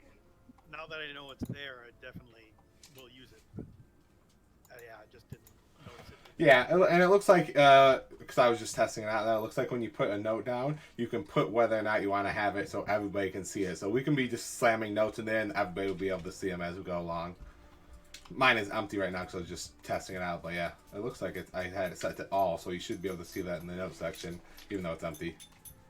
Yeah, I would put notes. If you're gonna put notes, I'd put them in personal. I don't know if unless you want to do group notes. I don't know if you can. Like, we'd have to play with that for sure. So there's no combat. So is everybody in consensus that you like that? This is a good stopping point for the night. Yeah, it works for me. Yep. I'll go with whatever fucking you guys abstract want. on, so it's up to you guys. 100% up to you guys. I could keep going, but I don't have to go to work, so I can also keep going. So I'm for whatever. Yeah, I'm also fine to keep going. I don't really care about stopping. I just was more so like, do we want to keep going, or would everybody rather cut it here and then go do some raiding in Final Fantasy? That's the real question. Come to a census between the four of you, and I'm happy to do either. Like, You want to keep going? Well, I think that. I know. Just I know Matt personally, wanted to. If the rest of you do want to keep going, then we can. But I think that this is probably a good stopping point. And Why? let our He wants to play brains Final take a Fantasy little- 14. He even said so before we started. He wanted to have time to do that.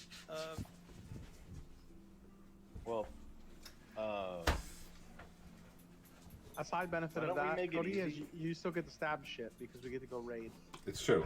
Yeah, it's true. I'm trying to decide, like, do I want to stay awake to stab shit in Final Fantasy 15, or do I want to stay awake to stab shit in D&D? If you stab shit in D&D, it could literally be another hour before we get to the point of stabbing shit, and then another hour and a half of combat. Yeah. All right. I think Then I think it's Final that in. Fantasy time. I think that too that in we get together in 2 weeks that Garrett will probably have a lot better handle on Fantasy combat. Grounds. We might have the That's true. Like Fuck over with the Fantasy next 2 Grounds weeks.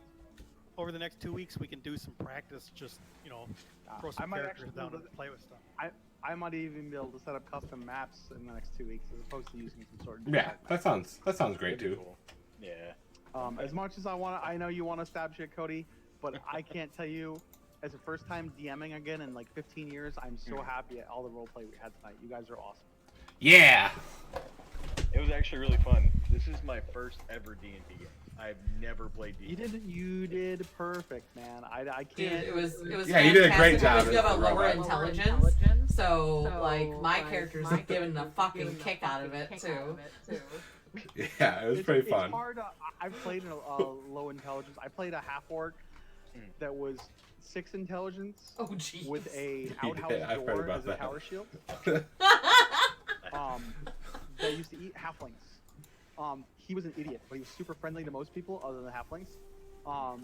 It's hard to roleplay a dumb character and still roleplay and have fun because you're like, what do I say? Yeah. You did fine. You've done great. I will give you props for your first D&D session. I'm stoked. I want to play every fucking night. Dude, me too. Like, you have no idea. Peter's like, do you like this session more than the one you're DMing? I'm like, already. We can Like, we can do more if we all just happen to be around to do it, but it'll be every other Friday as like the guaranteed night. I'm fine with every other Friday, to be honest. I just need time to prep.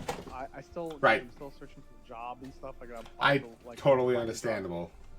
So I'm cool with every other night, every other week for now. I'm just saying that like I would play more because this was awesome. I had a great first night. I don't know if you guys did. It's okay if you didn't. I'm actually gonna give you guys I'm gonna come up with a Google survey. That's gonna be completely anonymous. So you guys can rate the session that we just had based on certain things, and please be candid in it and be critical. You don't have to be harsh, but be critical, because it'll help me as a DM. Absolutely. I don't know how much I will be able to give since I'm like, and Cody too, because we're still new, so we don't know. We don't have the bar is probably pretty low, but as over time, I'm sure that we'll go up. I don't care what other people think. I care what you guys think. All right, that's fair. Yeah. I know this give night you an was idea. no combat. I get that.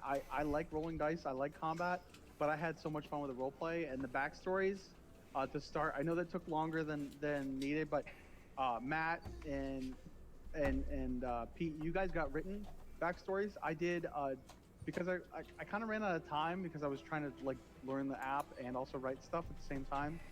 I wanted to do Cody. I told this to Cody and Jess. I wanted to do theirs is a little more visceral, a little more like a memory. Like I wanted them to imagine it as so much as me writing it out, so that they can kind of, because it wasn't so much as something that actually happened versus something that they experienced through like a dream state or a vision type of thing. Let me put it like this. I've been waiting all fucking week to raid Final Fantasy 14, and honestly, I was kind of semi-dreading D&D because I knew that it was going to cut into raid time. And now I'm fighting to decide, do I want to play more D&D or play Final Fantasy 14? So If this wasn't our normal raiding night, I would tell Pete, let's reschedule and we'll play some more fucking D&D. So that's a big fucking deal because Final Fantasy is my game, dude. Like that's what I look forward to. The fact that I'm willing to give that time up to do more D&D from this so far, that's a pretty solid prop. And if we want to really, we can have like a like half session or a mini session on the other Fridays. Like we're gonna get home from our other D&D session probably around 10 p.m. ish. So if we want to do like a 10 to midnight session on the off Fridays, like a mini session, that would be fine too if that's what everyone wanted to do. I'm fine with that being an optional thing. Yeah, it's an optional. We can all agree on it. No, I don't. Yeah, I don't want to. Come home and just get burnt out. Yeah, absolutely. I don't I'm just want saying you it could to be get an burnt out optional going night. from one D&D game to another, but I also don't want to get burnt out on. So I'll commit to you guys that I'm going to be more prepared. I'm trying to learn this fucking application while also reading the module, which is really like, honestly, I've seen so many fucking spelling errors in this adventure path. I hope they get better, like literally doubles, like they put the word "and" in twice, or like stuff like that. It's like I'm like, did they not have anybody edit this? Yeah, I'm just throwing that out there. Like, if everyone's around, we're like, hey, you guys want to do it? Like, that's an option. If we were all just sitting we around also all lost week, about- like, yeah, we we did. also lost about an hour and 15 minutes from me doing backstory stuff. For Yep, you guys. we did, and well, that's why we went later than what was originally planned to by a little bit. And I swear I meant to do that earlier, but I woke up late